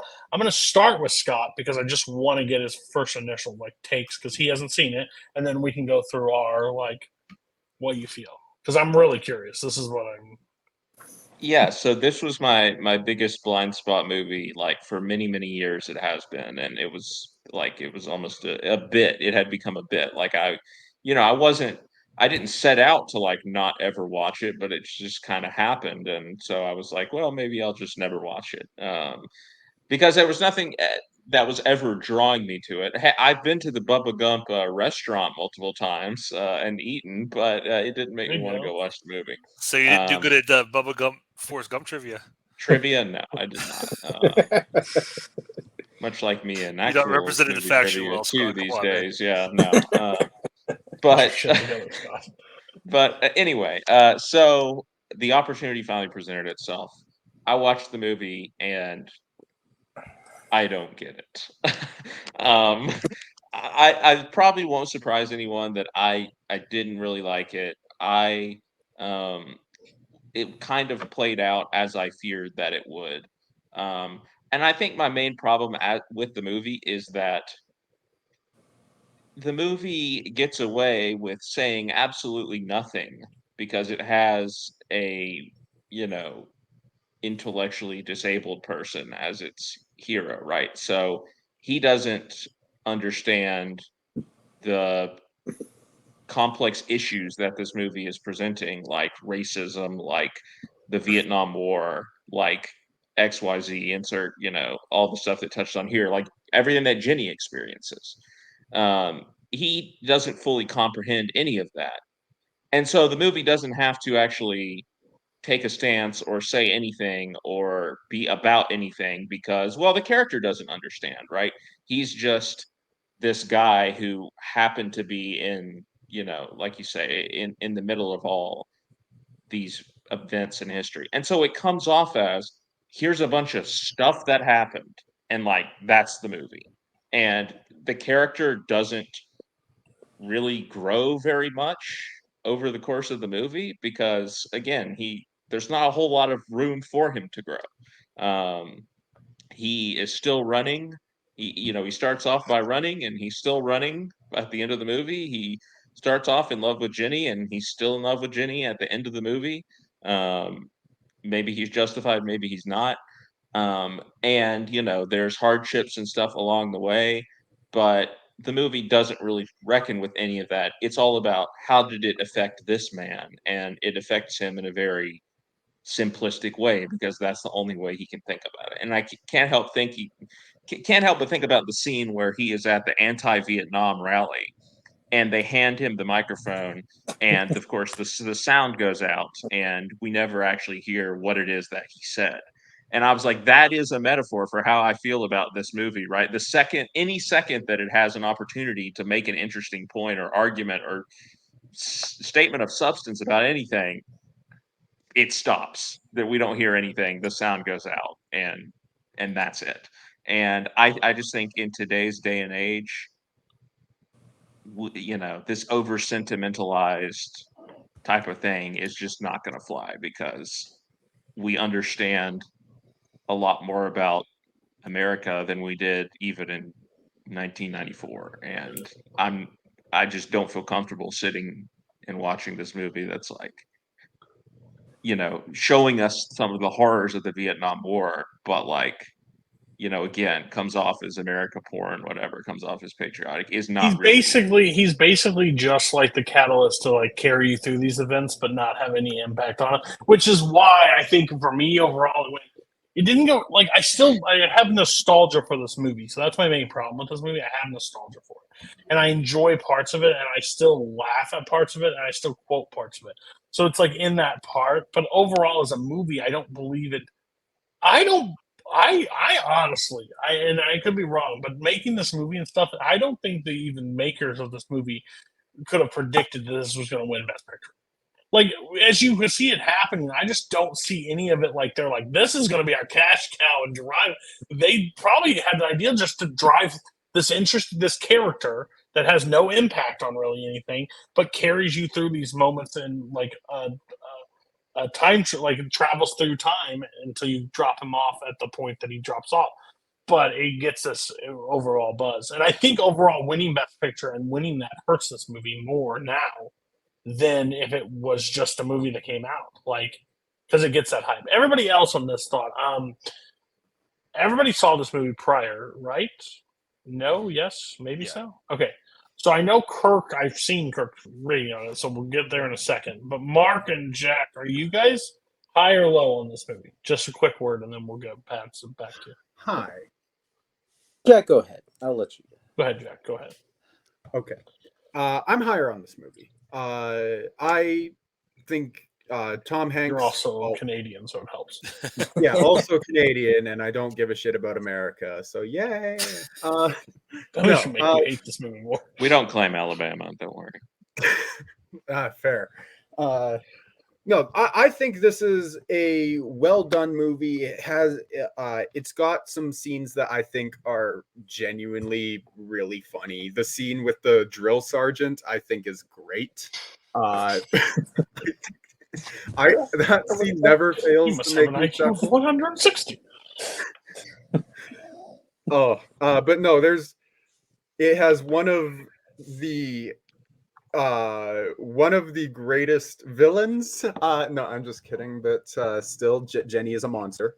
I don't think you're going to get a lot of disagreement in this room. Jenny sucks. No, I think honestly, for the most part, I don't hate the performances. Like I wouldn't have given Tom Hanks Best Actor for that performance, but like mostly because the correct winner wasn't nominated. But that's neither here nor there. Shut up. You know what? Fair. All in all, I think it's a very, very fun movie. Interestingly enough, and I the number of times I have quoted anything in regard to Lieutenant Dan's legs cannot be overstated. That's a quote that gets used frequently around this house. Mark, it's an enjoyable time. But you ain't got no legs, Lieutenant Dan. Yeah, so good. I love this movie. Like it's one of my favorite movies of all time. Cody, you mentioned a nostalgia for this movie. I don't think I never not had a nostalgia for this movie. I just love it. And it's funny you mentioned like the rainy day movie. This is just like an anytime movie I can put on. I can put Forrest Gump on at any time. If I'm happy, Forrest Gump can go on. I'm sad, Forrest Gump can go on. It doesn't matter. I'm not even sure what it is. And you know, honestly, I can probably tell you what it is. I think a lot of it comes down to performance. And I think Jackie mentioned Tom Hanks didn't deserve. Tom Hanks absolutely deserves to win this one. Because if Tom Hanks is not in this movie, Forrest Gump is a pile of shit. It's a terrible movie if Tom Hanks is not here and not doing this. Like, I think it's kind of amazing that Tom Hanks's performance alone brings it to like this weird classic look that everybody kind of sees it as. I mean, because can anybody in this room imagine Forrest Gump if Tom Hanks is not in it? That's right. You can't. I mean, like, it's just like this is like a completely forgettable movie, or like nobody gives a shit about it. You should read the casting, like the who was in the running to be Forrest Gump before Tom Hanks was. It's pretty interesting. I mean, but fair. But yeah, like I don't like I and it's something where I think we'll probably get into this a little bit later. I think where this movie kind of does click with me, it really clicks as a comedy. I think it really clicks as kind of weird, bizarre, and kind of tragic love story, which people have to have opinions about that, and just kind of how like this guy like goes by life and kind of just he seemingly does everything, but in a weird way, it almost doesn't matter to him at all because like he just is so singularly focused. But I'll let Kirk go on. I can talk about Forrest Gump forever. Kirk. Yeah, this is tough for me because it's just such a weird movie, and like while we're watching, sitting here, I'm like changing my rating. I'll probably change it again, well before the conversation's over, because Scott makes some great points. Mark makes some great points. Everybody made some great points. I just feel like, and we'll talk about everything surrounding because I think I'm the only one here who remembers 1994. So we'll talk about excuse you. Lion King came out. I know that, but I know that very well. Lion King was a great movie. But I just feel like, I mean, Scott's right about everything going on, but I think that the idea of a movie having to say something about the events that take place during it is kind of a modern idea.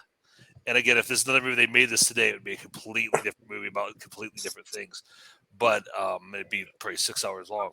But that's true. I think, and again, I understand the desire to see that. Yeah, I understand the desire to see that. But at the same time, I think if you look at it as just like a personal epic, like just this guy's life story going through all these tumultuous times, and and I think there's like a comedy through line of him continuously failing up, like him just stumbling his way through in a way that's not detrimental to him. It's almost like Being There. Reminds me, watching Being There reminds me of this movie where you just take somebody who's very simple and the world looks at him and doesn't, kind of takes that blank slate and puts whatever they want onto it. And I think that's just interesting to see that character go through these times. And I mean, I think there's some darkness, like the Vietnam stuff and, Bubba, what happens to Bubba and all that. And I think there's some, it's not just all like cherry. And I remember them calling them this when it came out, it was called like the feel good movie of the year. I'm like, 60% of the main characters die like in pretty bad ways. So I don't know how feel good it is, but no, I mean, again, it's one of those ones where like, and again, it catches you on the day. Like if it's a Sunday afternoon, it's on TNT and I turn it on, I'm like, it's not too bad. But if I'm watching a more critical eye like Scott is, I'm probably going to be down on it. So I understand why this is such a divisive movie. It definitely deserves to be, but I think both sides make some pretty good points. I can't see being in 2023, the first time watching Forrest Gump and knowing all of its accolades and people talk about it and then watching it and then be like, what? I think I would have the exact reaction Scott had. Like, what the fuck am I like? How did this happen? Like, this has to be like a moment in time that people have to like forget about. Like, and the way Mark was talking about it, I'm with Kirk. Like, I'm bouncing back and forth because, like, overall, it's stupid. But it's so damn charming at the same time. And that's what it is. And I'm with Mark 100%. I don't believe anybody could do this role. Like, because like the way and by the way, I will get this on the record. I started the Jenny thing as a bit a long ass time ago when I was on a ranking show just to be funny. I do think they paint her in a very terrible light in this movie. Like, she's a girl that had a lot of trauma growing up and doesn't like want to be tied down and doesn't trust men. Is like a clear undertone of this entire movie if you don't like get it. But like, it paints her in a shitty light. So she could be the villain of Forrest Gump if you look at it that way. I just like, again, I'm with Mark because as soon as it started and that score kicked in at the very beginning, like I felt like I was 10 years old again. Like I was like, let's go. Like Forrest Gump's here. And like him just telling stories and going through these moments and how stupid they are. Like I didn't mean to make a mess of your Black Panther party. Like, will never not be funny to me because like they're all seriously talking to him. He's like, or like when JFK like talked to him, was like, I believe I have to go pee. Like, those are stupid moments. Like, Lieutenant Dan, ice cream, Dude, ice I just have cream. Like, I just have to say, the freaking Uncanny Valley, Lyndon Johnson, like walking away down the aisle was one of the most chilling things I've seen in a long. Like, I don't know that what is not happened. aged well at all. That is not aged well at all. I watched it. I clicked the 4K version. I went, oh, things do not translate to was 4K like they rough. used to. But like, yeah, how Lieutenant Dan like has interacted with this entire thing, like, and the simple, like the heart that he just has, like that he just doesn't gather on things like that's happening is just. And by the way, we invested in a fruit company. Little does he know. Little does he know in 1994 he doesn't have to worry about money anymore. Forrest Gump is still kicking. Let me tell you, he definitely doesn't have to worry about shit anymore. Like, that dude is a trillionaire. Little Forrest is absolutely set for the rest of his life. Loaded. B with the capital B. You bring up Lieutenant Dan, and that's another example of like, okay, he has a really complicated backstory, right? Like, he gets his legs blown off, and like for a time is like, I wish I would have just died out there with my men. That's all I wanted to do, right? Like, why did you rescue me, basically? And he has to live with all of this ostracism because of his legs getting blown off or whatever. But there's no like inquiry into like the further systemic problems and reasons behind that. Instead, we just end up and it's like, oh, he eventually found a wife and got married and he was happy in the end. And so But could you imagine the tonal switch of Forrest Gump? Like, what they're going out to be? I know. And they go into this like deep study of war, like trauma that he is dealing with because he has no legs. She just tastes like an ashtray. She tastes like cigarettes. It is my 2023 glasses, which I guess I can't take off. Like, you just can't make this kind of movie. Like, you just can't. Like, it just feels tone deaf and like, what are you trying to accomplish by nobody wants to see this anymore because we know too much. But I think at the same time, if you look at the time this came out, like, it's mid 90s. We went through the 80s. We had Platoon. We had Full Metal Jacket. We had, Born on the 4th of July. And I think people are kind of maybe burned out on all that, like, reality of it, and are just like, hey, here's a nice story about things turned out okay for people who went through that, because we did not get along a lot of that through the 80s and early 90s. So that might be a part of the movie's success, is like, hey, how about a happy ending for once? Yeah, true. I know, but I understand. I can see like I think like why this movie did so well back then is because like everybody was looking for but if we look at through the glasses now, we're all like, well, what's the message of this? Or like, what's the like, what are they trying to? Nothing. Hey, the Vietnam War happened. He met Elvis Presley. He met all these presidents. He ran for what's the coach in Alabama? Like, he did it Bear all. Bryant, yeah. Bear Bryant. He did it all. But they never actually say it's Bear Bryant. That's the stupid thing. He's wearing the houndstooth hat. It's clearly Bear Bryant, but they never. I think that's what you need to. I don't think they need to say it. I think you know it. Like, I think that's the point of it. Well, I want them to take a stance and say Bear Bryant was a racist asshole, but that's just me. Because they do. I mean, they do. I mean, they hint at it, but he doesn't care that Forrest Gump can't say 2 words. He likes that he can run the fucking kick return for a touchdown. Like, I mean, I just want to know. I want to see his college. Light here. The thing that pisses me off is I don't ever see the college stats. Like, I want to see what he did in college. Like, why he didn't go like pro. What happened with this? Like, he was an All-American, and he chose to join the Army. Yeah, I guess that's true. And play ping pong overseas. Like, that's great. He had a bad combine. Let me put it this way, and I'm going to sound like Koho for a second, which I hate doing. But love it. I have to make a Hamilton reference, which is to say this movie is like Aaron Burr, right? It stands for nothing. And so now it has fallen. now it has fallen. We saw it happened to Aaron Burr, and But I it has think it happened was. to this movie. Time has passed him We can by, get into a and huge thing standing about. for nothing eventually, Maybe I'll bring Koho on and let him pick Hamilton. That would be interesting. But like, whereas like Burr waited too long, and that's why his story crumbled. No, the weird thing is I could listen to Forrest Gump tell stories just sitting on the park bench. Like these people left, like my ass would be glued. Like I wouldn't have fucking left to hear those man's story because I think his delivery and where he's able to achieve it. I think there's like now, especially in 2023, like the social glasses of like playing a guy that has the mental illness, like doesn't like.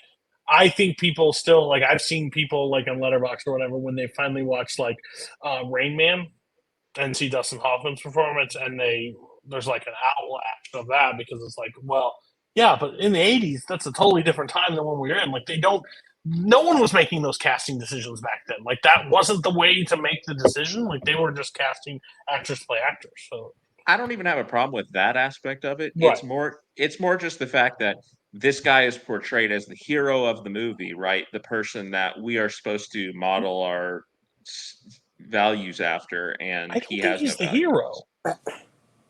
I just think he's Like- I believe he's the car that just takes you to point A to point B and back to point A. That's the thing. I don't believe there's any message to this movie besides be a good person. I don't know. Like Yeah, maybe and Forrest be nice. is portrayed as a good person, but He like, is. Yeah. What shitty thing does he do? He picks up that girl's book, gets outlanded. He just doesn't know. He doesn't have social cues. He doesn't do anything shitty, but again, what I have an issue with is like this is portrayed as how to be a good, virtuous person, and he doesn't take a stance on anything, right? So people can watch the movie and be like, "Oh, I just need to be like Forrest to be." Wouldn't it all be better if we were all just a little bit more like Forrest? Well, no, it wouldn't, because nothing would ever get done. I guess that's true. I mean, I can see that. But I can see watching it for the very first time in 2023 and definitely having those takes like that. That's not a bad thing. Like I get But it. maybe it's just like a real like nihilistic point of view, and it's like the only way to get through all that is to be, have no to not be able to connection with it. comprehend any of it. Yeah. I mean, Oh my god, I finally got that. Wow. maybe there's a guy like let's do like who always says that like Forrest Gump is a really nihilistic movie. Like maybe that's the galaxy brain take on all this, but I don't know if I can get there. No, I mean it's hard. It's tough. It's a tough. I mean, it seems like a very simple movie, but it's actually very tough. It's tough when you watch it through lenses of not being able to see it. Like, and this is nowhere near on the same level than when I say this, but like watching the Shawshank Redemption, seeing the high ratings for it and stuff, when you watch it in this glance, like this is what it is. Like, there's films that do this like this character like study throughout the entire film, blah blah. I don't get the hype. This is a little bit different because I think Shawshank has like a message and like a tone like to it that delivers that at the end. But like that's where I could see. But again, this movie is hilarious. This movie is, I think, got a ton of heart in it overall because of the voice. Mark, you were wanting to say something. Go for it. I mean, I feel like I have a couple things. I just kind of. You're gonna keep going. Because I hear what people are saying, but on some end, like it just, I feel like I am that one guy who's like, I don't care that it doesn't have anything to say. Like it doesn't matter to me because what I just like watching on the screen, like it just hits. And I think what's kind of crazy about this movie is like it even though like it doesn't have any of this, like it just kind of, there's like this weird magic that Forrest Gump has going for it where like it doesn't matter. It doesn't take a stance on a lot of issues. It doesn't matter. It doesn't have a greater. I think the most you can get from it, it just kind of has like this kind of way to look at life and just kind of maybe what's the best way to go about it, what's destiny or what's in it. That's kind of the most that this movie's working with, but like it kind of doesn't matter, and it's just kind of fun to kind of watch this particular person go through life. and like let's see the situations we can get him in and kind of get something out of that. And it's kind of crazy that, you know, at a time, especially like, I mean, we kind of point out to the year it came out of Shawshank and Pulp Fiction. Like I still kind of look at, you know, that year going like, I mean, I mean, I could have, you know, picked a different movie on any given day, but like I have no issue with them picking Forrest Gump over Pulp Fiction or Shawshank, because I think there's just something about this movie that just still works, and it doesn't matter like in what context I look at this movie as. Yeah, absolutely. And honestly, I feel like, you know, like I said, I remember 1994 when this movie came out. I think this was the only. I didn't watch movies. I mean, I was still in high school. I didn't watch movies then like I do now. This was the only Best Picture nominee I saw in the theaters. I was like, oh yeah, this movie's great. This should win. And then, you know, I saw Pulp Fiction. I saw Shawshank over the years. I saw, you know, Quiz Show and Four Weddings and a Funeral. And it's, you know, not all those movies are necessarily better than this one, but I think just cinema was changing at that time. And, you know, I think this was just, you know, very quickly started to feel like a relic. And, you know, it just, you know, it was just like, you know, mid 90s, things just took off and things were just different. And this felt like, you know, you look at this, I mean, it's almost like, you know, My Fair Lady and Dr. Strangelove. You think about those movies come out the same year, and it's just mind blowing. And you think about this and Pulp Fiction coming out the same year is just, it makes no sense. So I think that unfairly hurts the movie when you compare it to those things, but it's kind of impossible not put that in that context. I think that's just something general, like especially when you watch a movie and it has that label on it of Best Picture or any buzz, it automatically gets to a certain level of like, this was Best Picture. Like I can't imagine like in like this, like if we do the last 10 years of films, so when some of the films that won Best Picture, then I can just see in 20 years like that fucking won Best. Are you what? How did that win Best Picture? You mean most of them? Yeah, overall, yeah. Like there's like it's going to be an interesting like, but again, like I just wish people in general, and this no shop to everybody in this community, the Oscars, as much as we all like it or we like watching it and we like cheering for it, is made for certain people, made for a certain subgenre and a certain committee that votes for it and does it. Like overall, it does not encompass everything. It will never encompass everything, and that's just the part of film. There is a Best Picture from the Oscars, but that doesn't mean it's the best ever. Like it just can't be that case. And again, I still would love to be a fly on the wall when, like I don't know, like the voting just to see like really, or like watch those people watch those movies and be like that. They were on crack that year. This was also the year that Hoop Dreams was not even nominated for Best Documentary. So I don't know. I mean, it's a different branch, but also like that's true. I mean, that category something was in the water. Yeah. Okay. Anybody else have anything they want to talk about besides? You want to talk about Jenny just dropping off that kid and dying? Fucked up, man. That's what I mean. I don't know if anybody else is a parent in here, but let me tell you right now, as a father perspective, you meet a girl that have a kid, you accept that child, you're like, okay, she's back in my life, and she cries. Oh, it's not a dog. Can't just give it to that child's yours. That's fucked up. That's like a bomb that you can't get rid of. That's terrifying. Just saying. Don't do that to people. Yeah. Yeah. I don't know how much disclosure she gave before she just moved in. Well, that's what you guys were saying about how Forrest Jr. is loaded now. I said, that's if he didn't die of AIDS, because we really don't know his medical condition. Yeah, that's very true. Going into it. So, I mean, that story could end very poorly for both of them. I mean, we don't know she got AIDS. Oh, yeah. They never said it. It's pretty. They never said Bear Bryant either, but we listen. I know when a car pulls off into like a certain spot and goes through it. I don't know that they technically got food from there, but I'm pretty fucking sure they ordered food. Okay, that's what happened. That woman had AIDS, and that's what happened. Promise you that. Named boats after her and everything. What the hell? Like, jeez.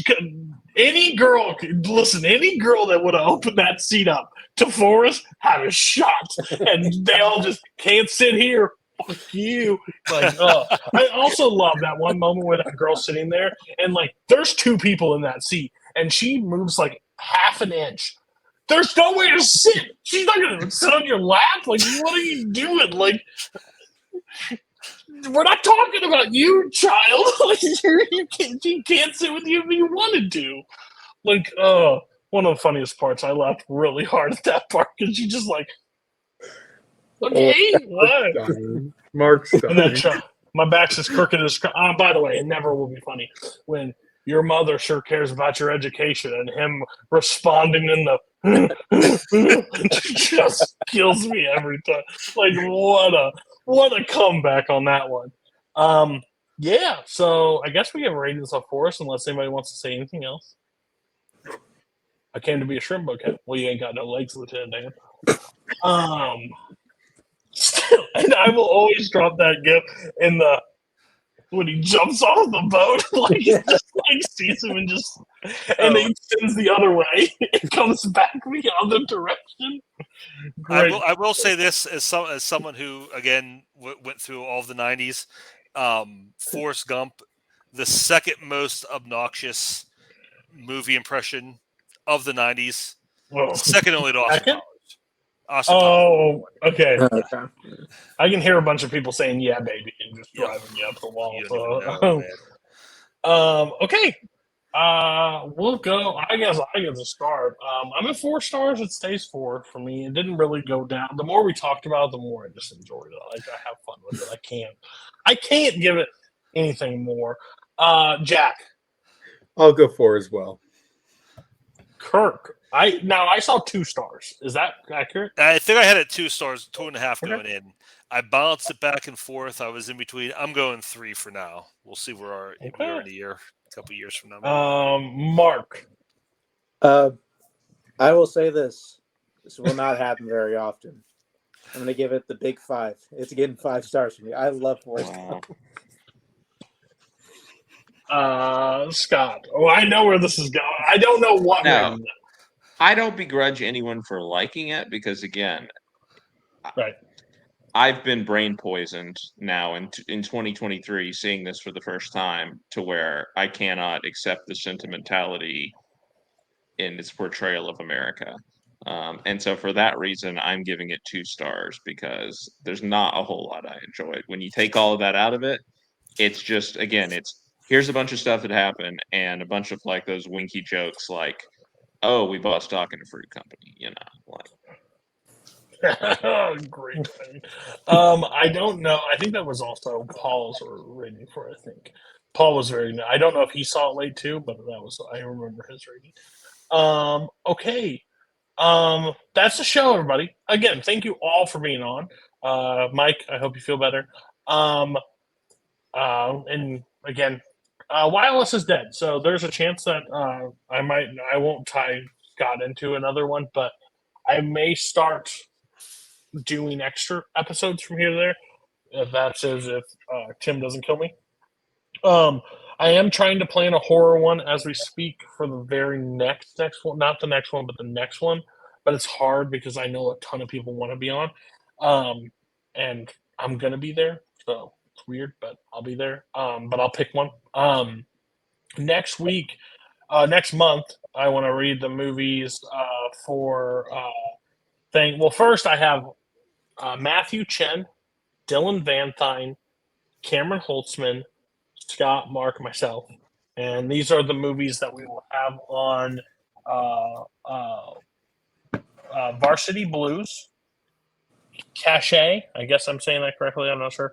The Revenant, Aquila and the Bee, The Flowers of St. Francis, and Mistress America. Is that right? Running the gamut on that one. Oh, we are. Yeah. And I wonder if you take your guesses of who picked what. Crazy things out there. Did I pick Mistress America? Maybe. You never know. Tune in next week. You like Nova. Find out. But thank you all for being on. We will catch you next week.